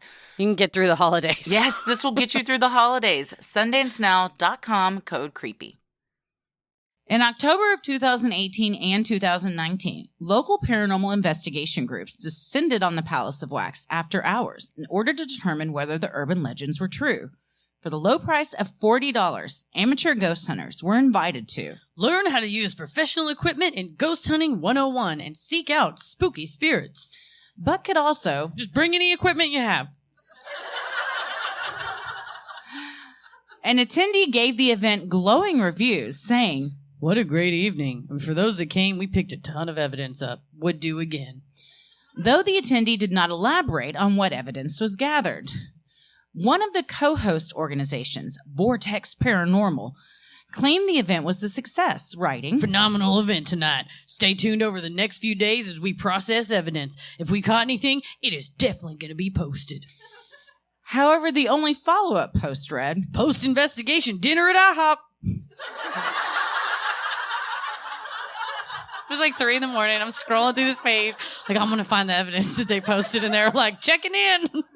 who amongst us hasn't had a great idea at midnight and made a bunch of promises, and then at 2 a.m. you're like, going to IHOP. That's all I... Think about my life. Mm-hmm. The other co-host organization, Lone Star Paranormal, claimed of the 2018 event, Exciting event. Great turnout. Had some guests have experiences. Caught some evidence. We had our guest help us. This totally validated what we do. After we review the evidence, including the equipment we left there overnight, we will reveal to our host what we found, and then we will share here. However, there were no follow-up posts made. Did the team share their findings with the management who refused to let the information be shared with the public? What are they hiding from us? The people need to know. I like that That's he's right. like, finally, we're validated. Mom and Dad said I'd amount to nothing. They don't believe in my ghost hunting abilities. But tonight, we found evidence, and I will gain their respect. And then it's like, well, buddy, where is it, though? No. I don't know, but IHOP... all you can eat pancakes. I got Denny's and IHOP confused, and my joke didn't work. That's fine. Denny's is moons over my hammy, isn't it? Yeah. IHOP is what? Rudy Tooty, fresh and fruity. Thank you. That's right. Thank you. They said don't yell out, but sometimes it works. Thank you. That was a good one. I mean, You do it judiciously. I You do it- asked. yeah, we do it judiciously. A staffer we spoke to found herself alone after hours in one of the experiment rooms in the Ripley's Believe It or Not section of the museum. One of the attractions invites guests to test the steadiness of their hands by activating the power on a twisting and winding metal rod and tracing the outline of the rod with a wand without letting the wand touch. If they touch, the machine lets out a high-pitched beeping sound. One night, after the guests were all gone, the employee said she came to the room, cleaning supplies in hand.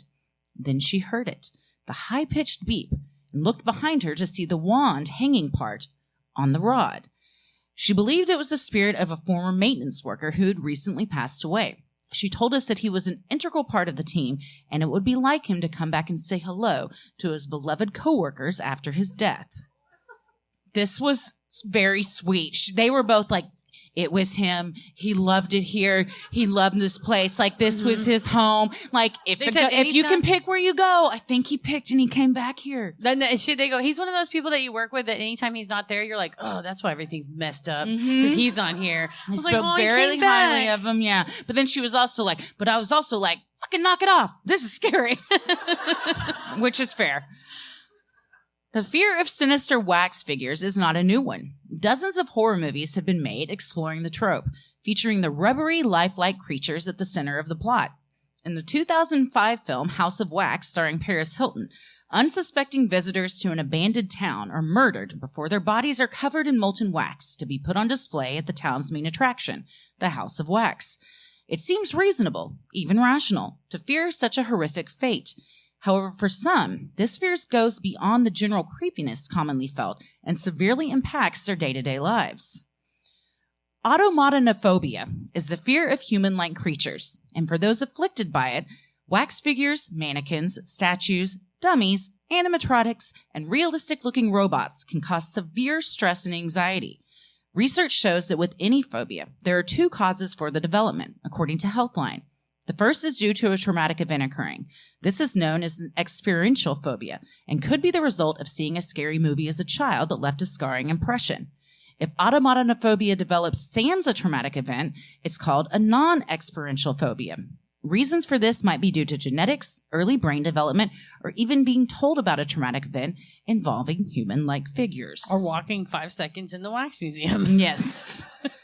I read one article, I think it was on Vice, and the guy said he has this, and when he traced it back with the therapist, it all started because, do you guys remember the My Buddies?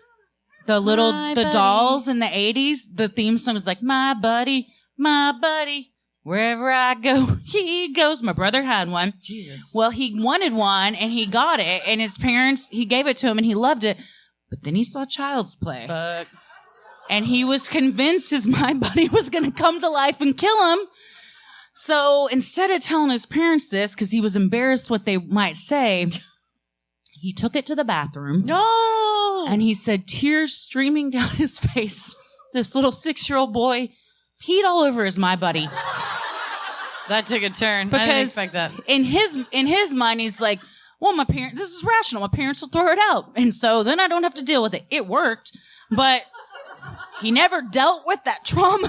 So that's when you work for Vice and you write about it 30 years later. What as a parent, you're like, Andrew, where's your My Buddy? And he's like, oh, it's covered in piss. It's like, they don't But go you like, loved My Buddy. I know. I'm very upset so about it. sad. While a full-blown phobia is rare, it is not uncommon for people to feel anxious or nervous when confronted by human-like sculptures such as wax figures. Even the most talented artists cannot exactly replicate the likeness of a living human. And we don't want them to. No. The hair appears a little too stiff or stringy, the skin a little too waxy, and the vacant stare of the figure's eyes can evoke feelings of uneasiness and discomfort. When the appearance of the human-like figure goes too far in trying to mimic a realistic human, a sensation occurs known as the uncanny valley. That's what the feeling we got when we went in the President Hall. So that's the feeling I got just driving up to the place. And then it just got increasingly worse throughout the day. Studies have shown that there is a point in our brains where familiarity of a human-like creature goes from pleasurable to uncomfortable. This dip is what researchers refer to as the uncanny valley. While there isn't conclusive evidence on what causes this, many speculate it can be traced back to evolution. Humans often perceive silent, unmoving beings as dangerous and unpredictable. Others posit the figures trigger the same response in the brain that occurs when you see something dead or dying. Again, evolution would cause a negative reaction in order to protect oneself from possible disease. That's probably what the movie reviewer was mad at, all the creatures fucking each other in the movie. It's like, they weren't real enough, but they were too real. Yeah. Yeah, so there's like a point where we all think dolls and stuffed animals and like animation in movies is cute, and then it drops down suddenly when it reaches a certain point. And then some say it can come back up if you get past that valley and even itself up. But others say it's not a valley, it's a wall. And once you smack into it, there's no going back. And I feel like I'm part of that camp. Well, I think when you hit it, you stop. Don't do that to yourself. Don't keep going. There's nothing good on the other side. The uncanny valley phenomena is not limited to horror movies. When early test screenings of Shrek were shown to audiences, children often cried and screamed when Princess Fiona appeared on screen. Filmmakers realized that she was simply too lifelike and made the children uncomfortable. In order for the movie to be successful, animators changed the princess's appearance to be more cartoon-like before the movie's worldwide release. Yeah, that's another thing that's going to cause a Vice writer like 30 years from now to write about their feelings. I pissed all over the Bit Movie Theater seat. It was crazy. I shot it right at the screen. I still think Princess Fiona is unsettling looking. Yeah. I don't love the movie Shrek, any of them really. Hot take. Yeah, was that? Do people love Shrek? People love Shrek. Yeah, people love Shrek. People love Shrek. I'm a monster. What I don't love is the Broadway version of Shrek. and the makeup that's on that guy's face. Is it makeup or is it a I'm gonna head? show it to you. Is it a costume head? It's an abomination, I think, truly. If I had to put a finger on it about what it is, it's whatever that is. Oh. Oh my God. Is that donkeys? Yes. Oh. No. Look at it. Look at it. Stare into it. No. Stare at its face. See, they won't even show you Fiona because she's totally fucked. Donkey looks like something out of a Jordan Peele movie. That is not right. His eyes. He looks like a rabbit, like a scary rabbit. Yeah, that's not good. They I don't show love that to that. children. No. Don't let yours watch it. Oh, she has watched Shrek. She doesn't. No, she the doesn't love it. Broadway one. Oh, okay. Yeah. In 2019, the internet lost its mind after the release of the film adaptation of Andrew Lloyd Webber's Cats. Audiences were both amused and horrified at the sight of James Corden, Dame Judi Dench, and Rebel Wilson dancing and singing on the big screen in skin-tight unitards covered in fur. The film was a box office flop, but for some, the damage was far greater. Moviegoers took to Twitter, calling the feline fever dream Weird, creepy, and nightmare-inducing. I have not seen this, but I need to. Yeah. You Have you seen it? I've seen clips from it.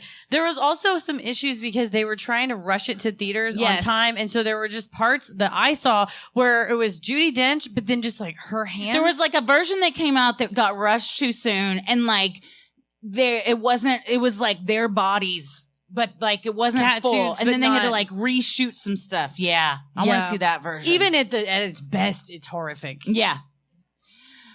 Despite the fear and panic wax figures cause for many, millions of visitors continue to flock annually to museums and palaces showcasing their creations. Perhaps it is this very fear that keeps them coming back. The thrill of looking into the hollow eyes of an almost human, wondering if they might just blink, and even thinking you saw a slight twitch of a cheek. The physician of fear himself, Dr. Blood, Hey. played by actor Drew Hunter, told the McAllen Monitor that the museum is so eerily intriguing that it won't ever go out of style. There's a first certain fascination that keeps people coming back. It's a weird fascination that people have. It's very classic. That fear of getting locked in there after the place closes and having somebody come along and throw you in a vat of wax.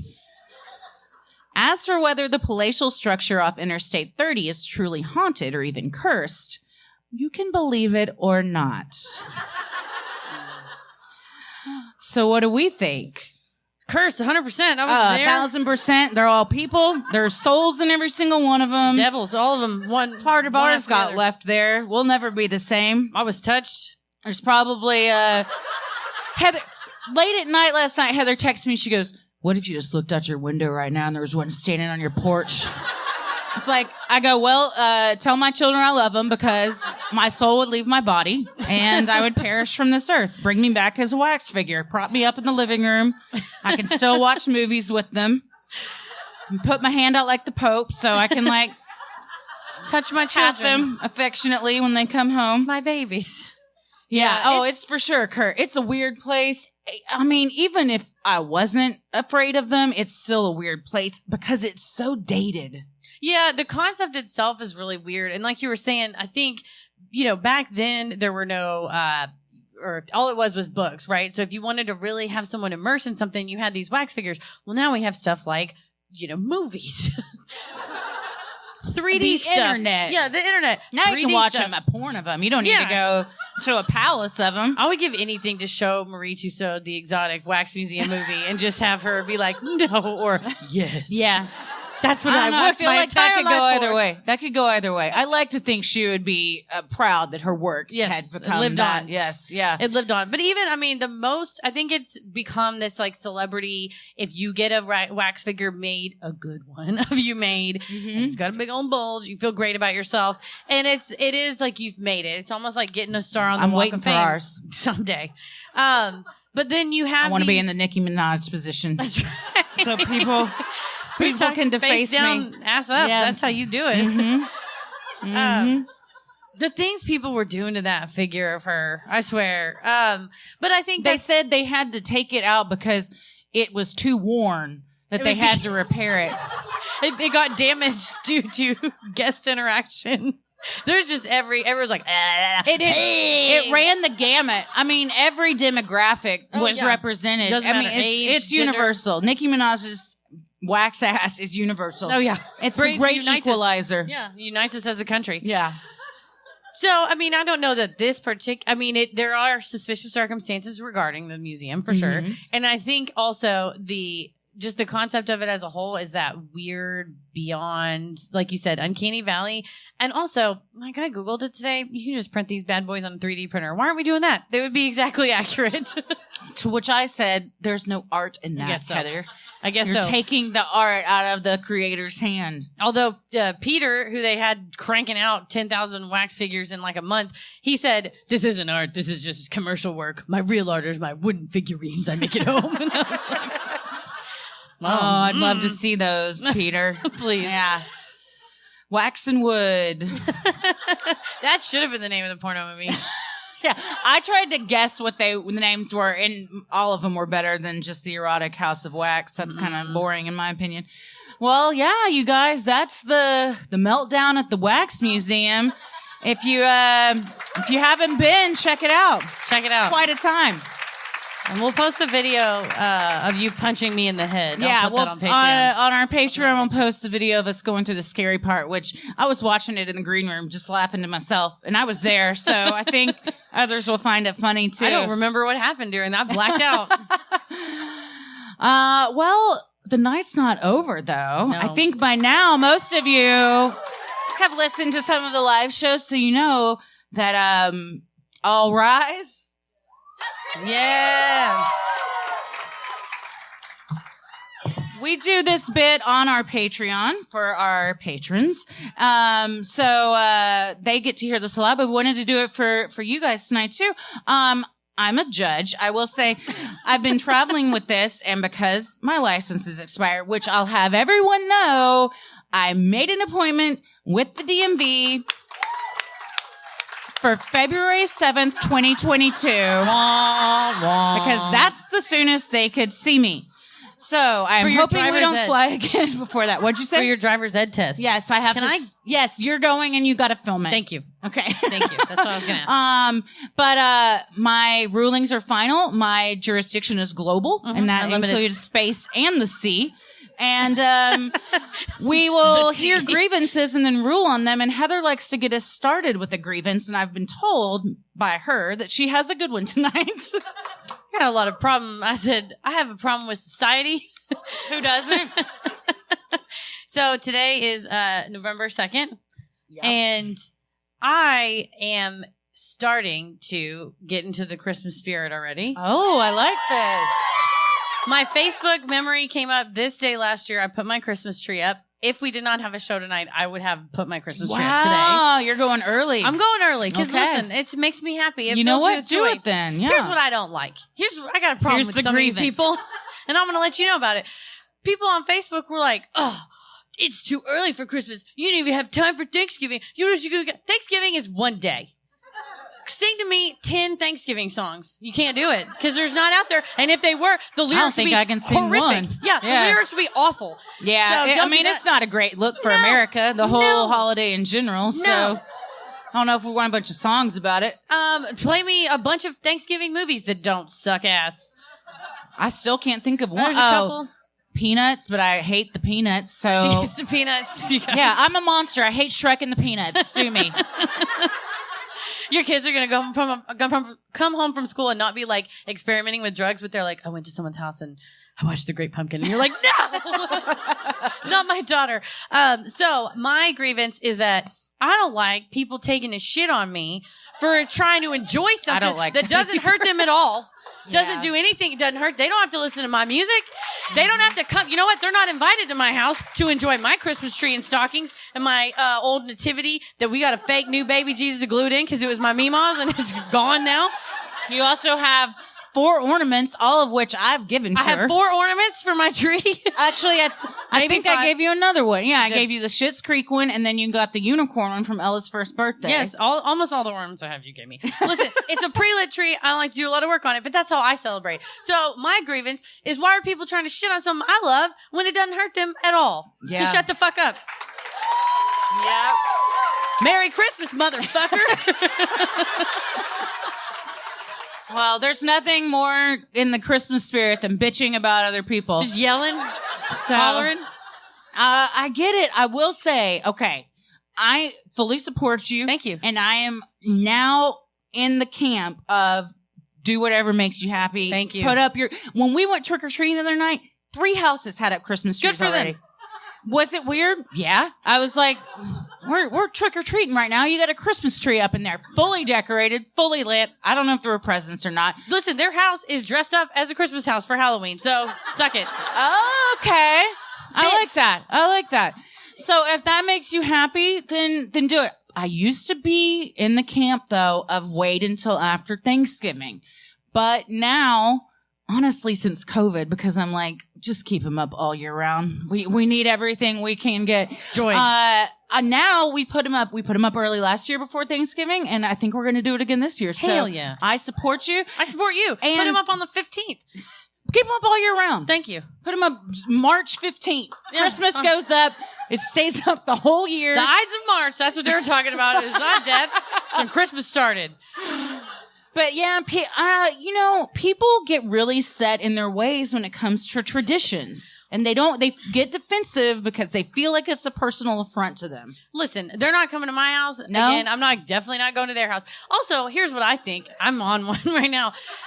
This is my father and me right now. Like, listen, people are sheep. So I don't know that they really give a shit about the Christmas thing coming early. They see other people bitch about it and they're like, I know what I'm going to write on Facebook today. Meh. And they write this thing and it's like, Yeah. I'm going to write how Christmas should wait until later. And I'm like, hot take, dummy. People said that like 10 years ago and it was stupid then and it sucks now. I'm mad. I'm sorry.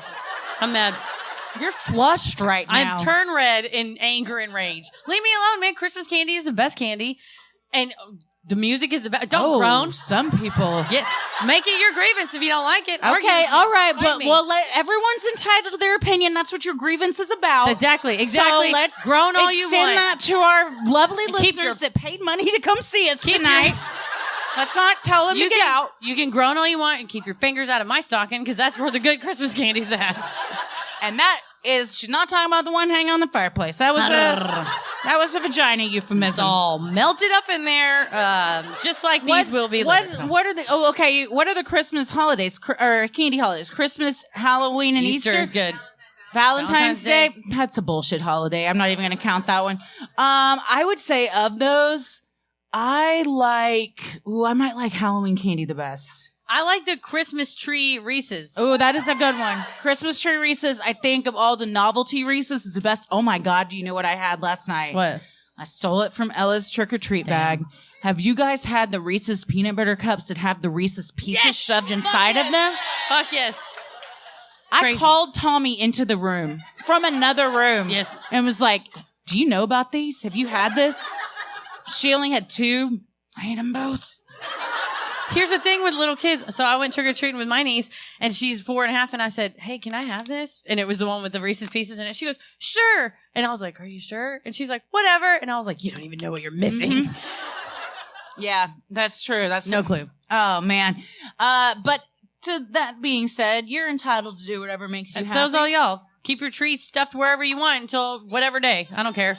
Yes. So, Or put up your Festivus poll. That's what I do as well. final ruling, celebrate whatever holiday you'd like, whenever you'd like.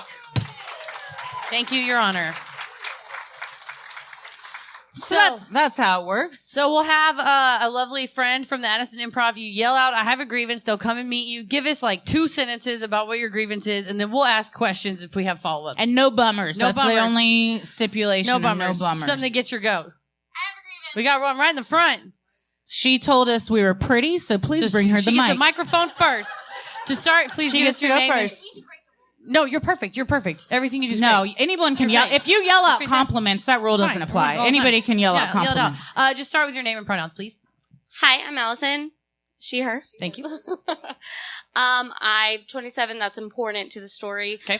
My sister I was watching football. Okay. I said the F word. I feel You like can I say fuck. Okay, fuck. I feel like I can't say it. I'm sorry. I've been saying it the whole show. Sometimes we say butt. We talked about Nicki Minaj getting her ass This eaten is out. my sister. Oh, hey, what's up? Hi, I'm her co-witness. Okay. Swear. We got to swear you in. You said fuck while you were watching football. Was this the Cowboys? It was Of go course Pokes. you said fuck then. It was the little the Cowboys. little Cowboys? Oklahoma State. Oh, Go okay. Pokes. Oh, it's okay. you. All right. Gotcha. I thought you meant children. I was like, well, now this is It different. wasn't. Little Cowboys. Okay. So Okay. you're watching Okay. the Oklahoma football. Oklahoma football. You said fuck. I said this game was fucking stupid Okay. because of the refs. Okay. Okay. And my sister, not this one, obviously, Oh. said, it really pisses me off when you use that word. Wait. And then, I'm so sorry. I meant, For those of you not in the front, she went, bitch, please. Stop. Hold on. I literally No, I'm meant kidding, I'm kidding, It I'm gets kidding. better. It gets better. Okay, please. That was it gets Please. better. She was like, It hold gets on better. your dick. It gets better. She's like, it That's gets fucking I'm better. so sorry. You're fine. Okay, and then my mom said, it's disrespectful to me. I know. It hurt my heart too. Anyway, My heart so, isn't hurt. I'm No, I was confused. So I guess I would like your ruling. Wait, Wait, I have oh. things to say as well. Oh, So, God. I'm What, sorry, sister? No, go on, co-witness, go on. Sorry, I'm Go so on. sorry. No, jump on in. Okay, so for my mental health, I don't go to these games Okay, go ahead. because I can't. Okay. So my husband was there. Okay. And they lost this game. And I know for a fact that he was on his feet yelling more than fuck Okay. at this screen. So is your mom mad because you're cursing or because what are they called? The Pokes? Yes, Cowboys. Mm-hmm. Because they lost. No, she's mad that I said fuck. So you're saying Specifically. this to your, what was your name? I'm Allie. Allie. So She, what her. Allie was bringing up was that her husband was able to curse freely, but your cursing was somehow a personal affront to your mother. Yes. Mhm. Yes. Okay.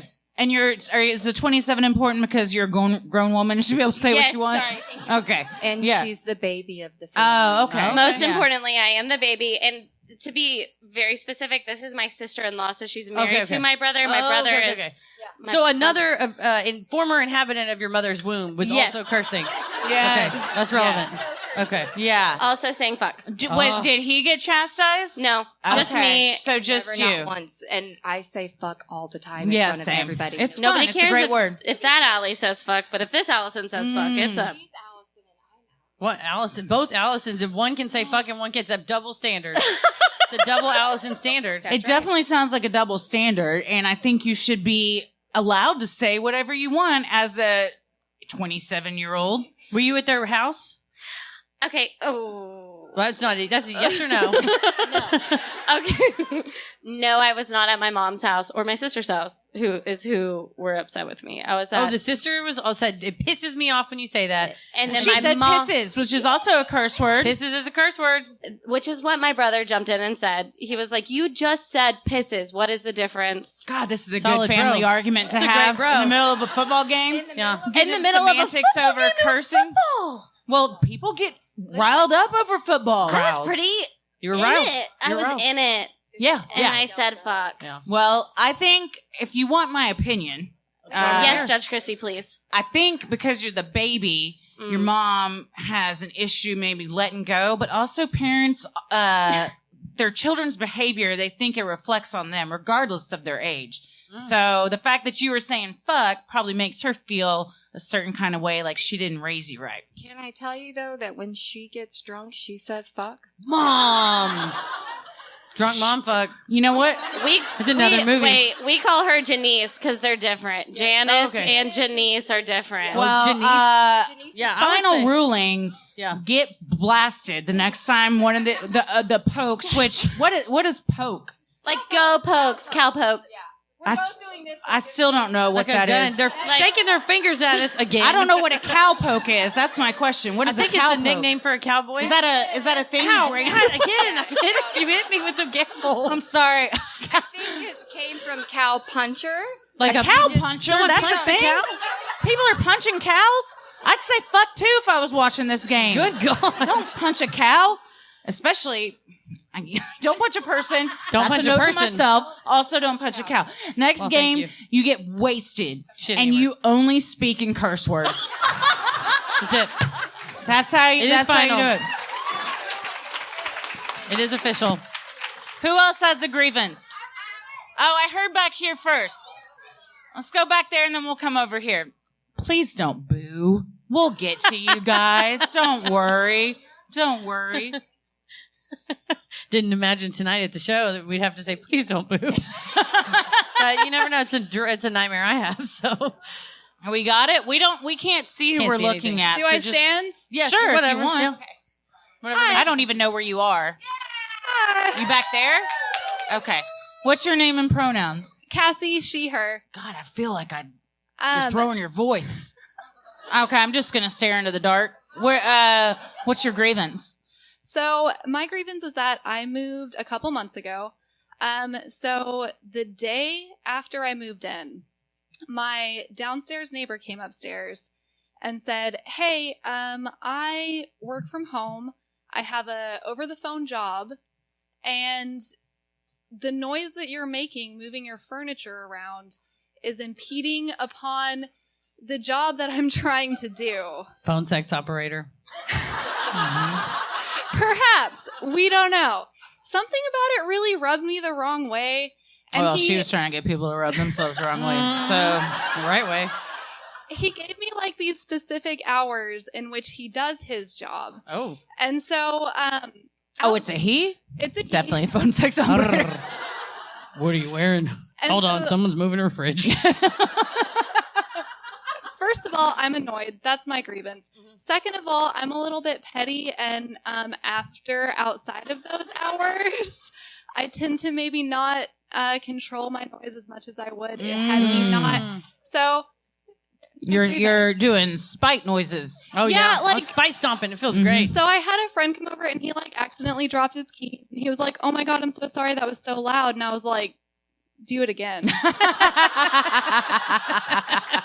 What kind of keys does he have? He's a janitor. At the They're wax so museum. loud the person downstairs would hear that. They're made out of gold. This guy is not, he needs to stay in his lane. I don't think you. you can go and tell a neighbor when they can and can't be loud. You're not paying the rent there. Thank you. And it was my second day there. I just moved in. So No. like, Yeah. The only Also, other- yeah, everybody has that moving time where you're going to be moving stuff around. Yeah, he didn't give you got to give him like a week-ish grace period so that you know, okay, is this person going to be, they're only loud when they're moving, or I had to have Order in the court. I had to have a talking to because I was maybe singing in my bathroom pretty loudly when I lived in Chicago. And the person that lived there before me had lived there like 25 years. I'm pretty sure she died in the apartment because I felt a presence. But she had been very quiet apparently, and I was not so much. But once my neighbor told me, and I'd done it 2-3 weeks like, at least. They gave you some time to I be was like, is she horrified. going to stop? What kind of songs were you singing? Oh, showtime. yeah. You I got was to like in the show. a theater you major who just moved to Chicago, and this is my one chance. Oh my God! Like they heard "Wicked," the soundtrack. Oh, nice. Too much. So You were defying gravity in that I was shower. trying to, but to that point, I did it for a while after I moved in. You know what I mean? And so that well within their rights to tell me like, and it wasn't even rude. It was like, I'm gonna need you between these. It was just like, hey, you know what you're doing, They're and like, I hey, did. Do you know Rent? They should have And I'm asked like, for a request. I do. Yeah. So I think this person dated. What did you way say? aggressive out What the did you gate. say?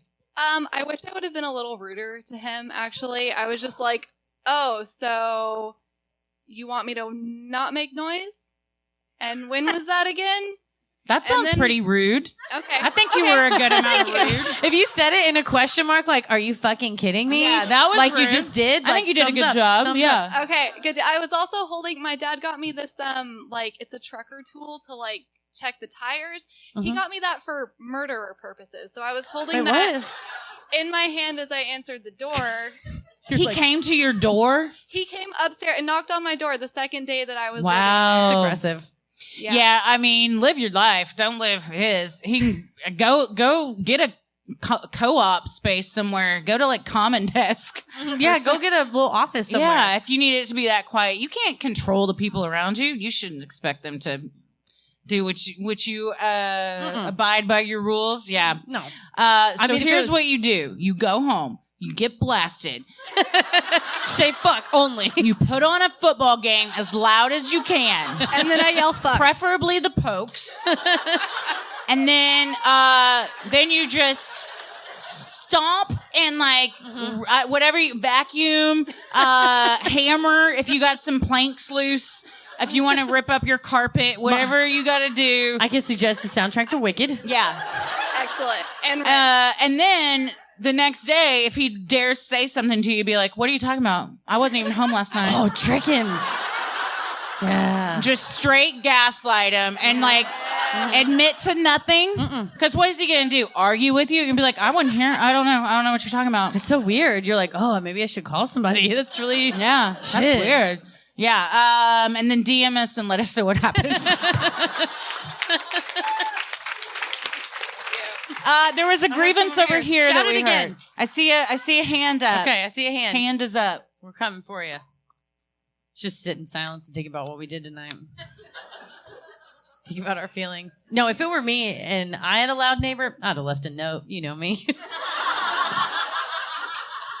I have called the police before. On people that are too loud? Today on the Texas Lawyers... I don't want to go to somebody's door. No. That's dangerous. On the Texas Lawyer Facebook page, somebody today said, what do I do? Because I just moved into an apartment complex and every day at 3 p.m., marijuana smoke billows into my apartment You're from like, my you neighbor. go make a friend is what you do. What are you talking about? Everybody's like, take a deep breath and calm down. Take a deep breath. Yeah. Inhale very deeply and then just fucking let it go, man. Do you have the mic now? Alrighty. I do, cool. yes, I have. My name is Jordan. She, her. So I recently got dumped. And so you said no bummers, but this is not a bummer. Okay. Congrats. I'm a really nice person when I want to be, and all of my friends, when I was moving out of my ex's house, they were like, do something really petty, like just do it. Okay, what he did, it was a cop-out, it was a really crappy reason, and so they were like, just do something really mean, and I'm like, okay, well, like, I took some light bulbs, and I took all the batteries, and they're like, no! Like, Those are do pretty good. something That's worse good. than that, Jordan. That's good. And so That's so annoying to come home to. You're like, oh, You're like, damn what? And they were like, no, do something worse than that. And so my lovely soon-to-be roommate here brought over some boxes to help me move. And one of them, her cats peed on them. Damn. And my ex is allergic to cats. Ooh. And so I might have put some of his hand-me-down Christmas decorations from his grandmother in the box. God. Jesus Christ. And It took a turn. This escalated. And I sent a Snapchat out and was like, is this petty enough for you guys? And then we packed up and left. So you and- left evidence somewhere. Oh. Yeah. It was a terrible idea. Oh, well, was not in the right frame of mind Nah, it's anyway. But I was telling this to my sister because she, was kind of like, how did it go? And my mom overheard and she was like, Jordan, that's not nice. You have to tell him. Yeah. And so we He's kind of gonna had a smell little it. mini He'll figure argument. it out. Yeah. We kind of had an argument over it. So was it too petty or was I in the right? I'm a big fan of the battery and flashlight. Yeah. Oh, yeah. Sending someone into possibly like an asthmatic attack or hives or whatever. I don't know what happens to him when he gets around a cat, but I actually don't know what happens. Oh, cool. I You'll had find a out. cat. We'll see it on the news. kept them Probably. at bay your entire relationship because he's allergic to Just them. watch Fox He 4 just News kept later. It should saying be that on there. he's allergic to them and he had to wash his hands after he touched them, but like I never saw anything happen. Oh. So you're saying he could have lied? He made it up. He might have. He might have you just heard really from him? hated cats. I don't know. Has he called you? Like No, he is refusing to speak to me unless it's through his parents. He broke up with me through after. his parents? Yep. What grade are you in? What grade are you guys in? Yeah. I am almost 30 years old. I don't know how old he is anymore. Your parents? But, yeah. We built a house together, and he broke up with me after 3 years. When it was like blindsided, it wasn't even like we were having issues. It's just he came home one day and was like, I don't want to date you anymore. Okay, then We're not dating at that stick point. that cat under the bed. Give it a Yeah. home. Fill a box with bees and have it delivered to him. Okay. Take his hairbrush and then brush a cat with his hairbrush. Yeah. And then it's like on your face, so you like can't get away from it because it's. Oh, he does I'm have a beard. diabolical It would when I get want to be. stuck in there. Yeah, What's get that? a That's beard. good. She said he has a beard. Get a beard brush, brush a cat with it, then repackage it in its package and write free sample and mail it to him. And then he thinks he got a free sample. And you know what he got? This is great. After you shared that, I don't think it wasn't petty enough, quite frankly. So, good job. We're proud of you. Yeah. 2 thumbs up. I see a hand viciously waving back there. Keep it up. I think It's the mic's aggressive. coming your way. I like that the mic has Wait. a little light on it so we can see. I just now realized that. No, I don't think I was the right person. Oh no, you're so giving it up. nice. So now the other person has a grievance and you stole the mic. She's like, my grievance is that the mic was given to the other person. Okay, we'll come back to the nice person in a second. I'm not Deferential. saying you're not nice, whoever the mic is about to be handed to. Do you have the mic? I do. Okay. What's your name and pronouns? My name's Heather. Heather? Oh, is it cutting out? Maybe come walk a little closer. And- Maybe the Oh, If oh, it's no. I think Listen, if- I'm not a professional at this, ladies and gentlemen. I don't know how to do doing this. stand-up comedy now. Just come on. Is You're this- Okay. Is this? Can we hear Yeah, we can hear. We're good. this thing on? Yes. Okay. Okay. Now I'm a little bit more nervous. Don't be. But so I'm not gonna stand where they go. Okay. I'm just. I Gonna like go that right up on you're stage. You know. Just narrating. You're talking so this sorry. through this, I whatever's have going on in a your mind. I small appreciate grievance, that. Small grievance. Perfect. Okay. My grievance is also with society. Heather, you said your grievance was with society. Yeah. Mine is also with society. It is cutting out. I swear my voice isn't that shaky. You're good. Cool. But so my fiance, he is an only child. His parents are lovely, sweet, sweet, sweet people. But he is a third.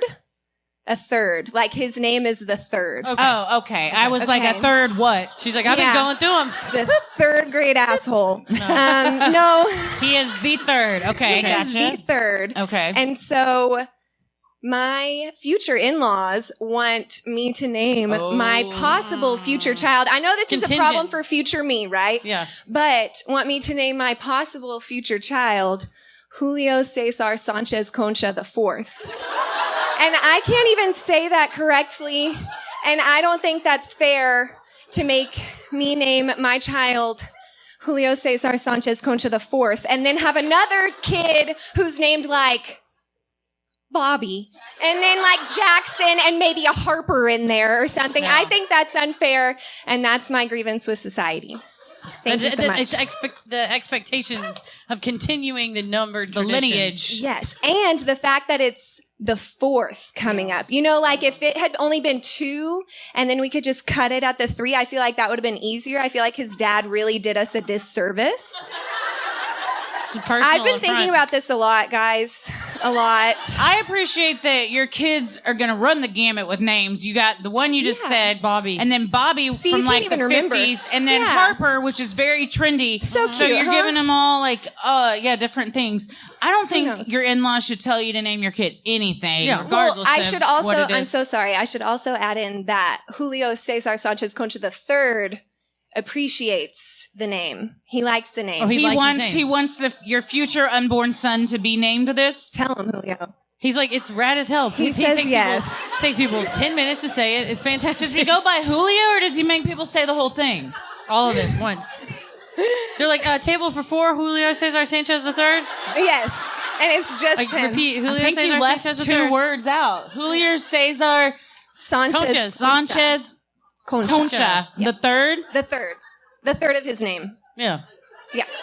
He is here. Oh, Hey, what's up? Oh, he's here. Hey, buddy. Thanks for coming. Julio, can we talk to you? Julio Cesar Sanchez Concho The third. the third. I want to talk to you. Can we talk to you? Hola. Hola. Nice. So lovely name. Thank you. Glad to have. Thanks for coming. So you want your future unborn child, you're on board with this. You'd like him to carry on the tradition? Of course. Of course. Of course. Okay, I have a compromise. If you can figure out how to carry the baby, that's a good then I'd compromise. say you name it whatever you want. Just crap it out. Do that. Name it whatever you want. Go to town. I've had 0 children, so I'm not telling. I'm not in the business of telling people what I think to do. that's a good compromise. I think that's it. Thank you. Have we got time for one more? I think one more. I think we can do one more. We got one. Nice person. Nice person that said, I don't think this was for me. Gave away the microphone. Hi. Okay, it's me now. Okay. Hi. What's your name and pronouns? I'm Chandler. I go by she, her. Chandler, hi. Hi. Do I need to stand? You do whatever you We want. can't see you, so whatever you're comfortable Okay, with. I'm like 8 feet tall. Oh, then stand, because I Please, I want wanna to. see. I probably would see that. I have a grievance with my husband. Is he here? Oh, she's right No, back he's there. not here, but I'll tell him all about it. Okay. Okay. Well, it's being recorded, so. He's here in spirit. So, I am 29. Got my first tattoo back in June. Cool. It's a really cool. What is it? It's a cool like mandala forearm piece. Nice. I don't know if y'all can see. I'm I don't know, envisioning you know? it. I went big. Like they were like first tattoo, and I'm like, yeah, bet, let's do it. Yeah. Full forearm. So naturally I want like 10 more. Mm-hmm. Right. Yeah. They're like Pringles. Right. You can't just have like one. Mm-mm. It's a little bit cheaper than therapy, like just a little bit. Mm-hmm. So I tell my husband like, hey, yeah, he's not a huge fan of tattoos, but he was like, it's your body, do what you want to do. That's the Which we appropriate and love. only right answer. So now though that I'm like, hey, yeah, so 10 more, he's like, Right, so But- backtracking. What you're saying is takes these backseat. Mm-hmm. right, takesy backsy. He thought it was a one and done. Jokes on him. So here's where my grievance is. He's showing me, like, you know, we got gym crushes, we got TikTok crushes, right? You know, we're very open, like, blah, blah, blah. So we show each other our crushes, whatever. All of his crushes are these, like, tatted up women. Right. The fuck? Right. Thank you. This was the appropriate response. This is what I've been like. So I'm like, sir. So I yelled, I was like, you're showing me these yadded up women, which I love. They look great. But like, why can't I be that like that? Interesting. He double wants a standard. lady in the streets and a freak in the sheets. That's Which, what's like, going on right here. I can be both. That's but the best of both worlds. Yes. I can be it. We got it. But like, I feel like I'm living my like middle school life right now. Like I'm like going back to my Doc Martens. I want the tattoos. Like I had purple hair for a minute. So like I'm loving it. And then he's like, but this He's killing your vibe. he's killing the vibe completely. And so I'm just like, okay. So I'm what? just What? gonna get Why the doesn't he tattoo. want you to get them? Has he said? I don't, so he said, first it's a money thing, which like, all right, yeah, whatever. But whatever, we can make that work. Yeah, you save up, you budget save for up, it. Yeah. budget, whatever. Whenever I'm like, hey, so you're showing me these women, they all have tattoos, like they look great. Why? What about me? Like, why can't I? And he's just like, I don't want to have this conversation. And I'm like, A refusal exactly. to engage. That's So here's my petty stance. I'm just gonna like go get tattoos. I For love sure, all absolutely. the pettiness tonight. You should. I'm You should do whatever you want. I'm on board with all the pettiness. And then here you tonight. get home with the tattoo, and he goes, I don't really like that. And you're like, well, if you don't like it, why don't you go look at your TikTok girlfriend? right. And like really just challenge him. Like, what are you gonna do?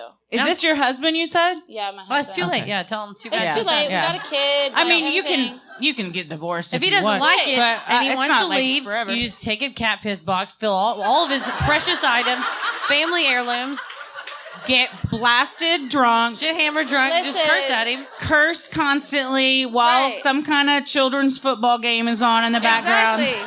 Do you live in an apartment? No, we have a house and we have a cat, and he hates the cat. It was my college cat, Damn. so he doesn't. You know what hate you it. do? You get a tattoo of that cat, full back piece.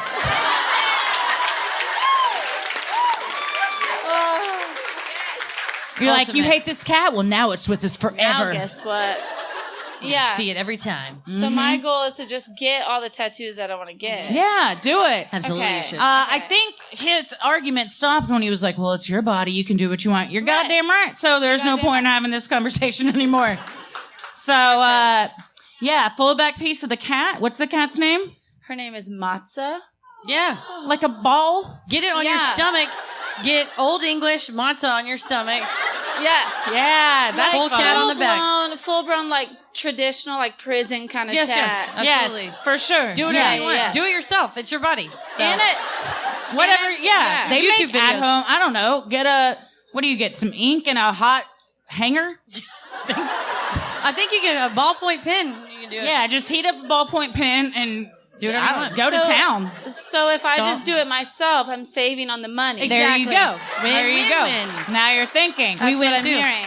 Okay. Yeah. There you go. This is great. And then you also get, who's your TikTok crush? Yeah, is got it is it Christy or GTFO? Hi. I've made 2 videos for both of my kids, so probably not. Who's your TikTok crush? No, I don't want to say. Okay, Oh. don't. You get their username right across. Yeah. All like Memento style. Memento? like- Wasn't that movie where she gets yeah. Yeah. It tells the story. All of the tattoos tell the story. Some TikTok crushes, I'm like, is it you or is it the tattoos that you have? Well, there you That go. I don't See? like, you yeah, I mean, never know. tattoos are sexy. You never know. But Abraham Lincoln. yeah. You know, I think he's having a problem with like his fantasy and then like his reality, and you need to bring those two together and make him realize that you're the whole package. Dream girl right there Dream already. girl. Right there. Put down the phone and Pick me up. And pick up you. Pick up the what are they called? The tattoo Gun? gun. Put down the phone, pick up the tattoo gun. Full back piece of the cat. Please Finally. DM us and send us pics. I Finally. Thank you so much. Thank you. Before we go, we have our Instagram giveaway. This one doesn't have the name, so this is a surprise. I Heather, who DM'd this won? person Oh, that's right, you did. beforehand, and then they didn't respond, so I hope you're here. Kristen Cole, That's me. come on down. Check your It DMs is, next time. I'm just kidding. I'm going to give you the box. Yeah, we'll as give well. you the box so Heather's mom doesn't lose her mind. This will keep your drinks icy cold. Are you up here? Yeah, she said she's here. Oh, Come over okay. here. This is lasered. This is sharpied. We don't know if it washes off. We're not sure yet. Careful. So Thank you to High Proof Designs for our Yes. lovely cup. But yeah, someone's like, I don't know, just wash it. I was like, you're going to mail it back to me. I'm going to have to re-sign it. But we would do that. So thank you. Yes. Here you go. What was your name again? Kristen. Kristen, thank you so much. All right. Thank you so much Thank you to guys for everyone coming, that came for out having tonight. You guys have been awesome.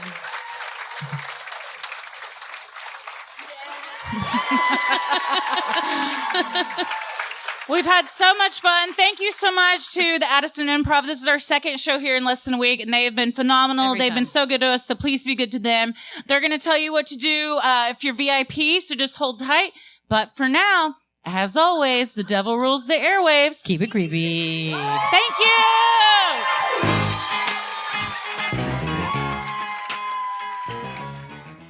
Thanks so much for supporting the show on Patreon. Here are your special Patreon shoutouts. Carrie Lester, Kim Aboud, Sarah Hilt, Allison Forget, Aaron Braun, Jennifer Davis, Sarah Sullivan, Charlie Anderson, Emma Schrems, Samantha Constantine, Rebecca Zagorzik, Emmett Kieron, Julie Theus, Brennan, Scarlett Rivers, Susie Agostine, Karen Grandison, Kelly Knopp, Tabby, Marina Maynor, Irado, Brianna, Caitlin Forrestal, Courtney Barton, Diane Cooley, Katie Carter, Jennifer Snyder, Melissa B., Kaylee Blanchard, Ebony Clay, Joanna Holm, Ghostwood Child, Kevin, Alyssa Tremblay, Kelly Caruzis, Grace Saliger, Sammy, Bonnie Hudson, Dumpy, Elsa Gibson, Lori Downey, Hanner, Rachel Emily Martin, DM Chambers, Saurin Roth, Tiffany Brinley, Grace, Mary Catherine Snyder, Jen Ferry, Stephanie Hicks, Larissa Haley, Naomi, Anissa, Renee Cumming, Megan, Kimberly Weond, Kelly Golke, Stephanie, Alfie Padilla, Kate, Alexandria Holt, Amy Jackson, Alexandra The OK, Tanae, Lauren Marie 1121, Valerie Nuding, Allie Heil, Megan Barrett, Michelle, Adriana Bright, Devin Lane, Camille Franzak, Aaron Brown, Anna Petahova, Arika Ladert, Jenny Sanchez, Lori Gaspard, and Elizabeth Wright. Thank you so much for supporting the show. We couldn't do this without you. We hope we pronounced all of your names correctly. Happy holidays. Stay safe, stay healthy, and keep it creepy. Wahahaha.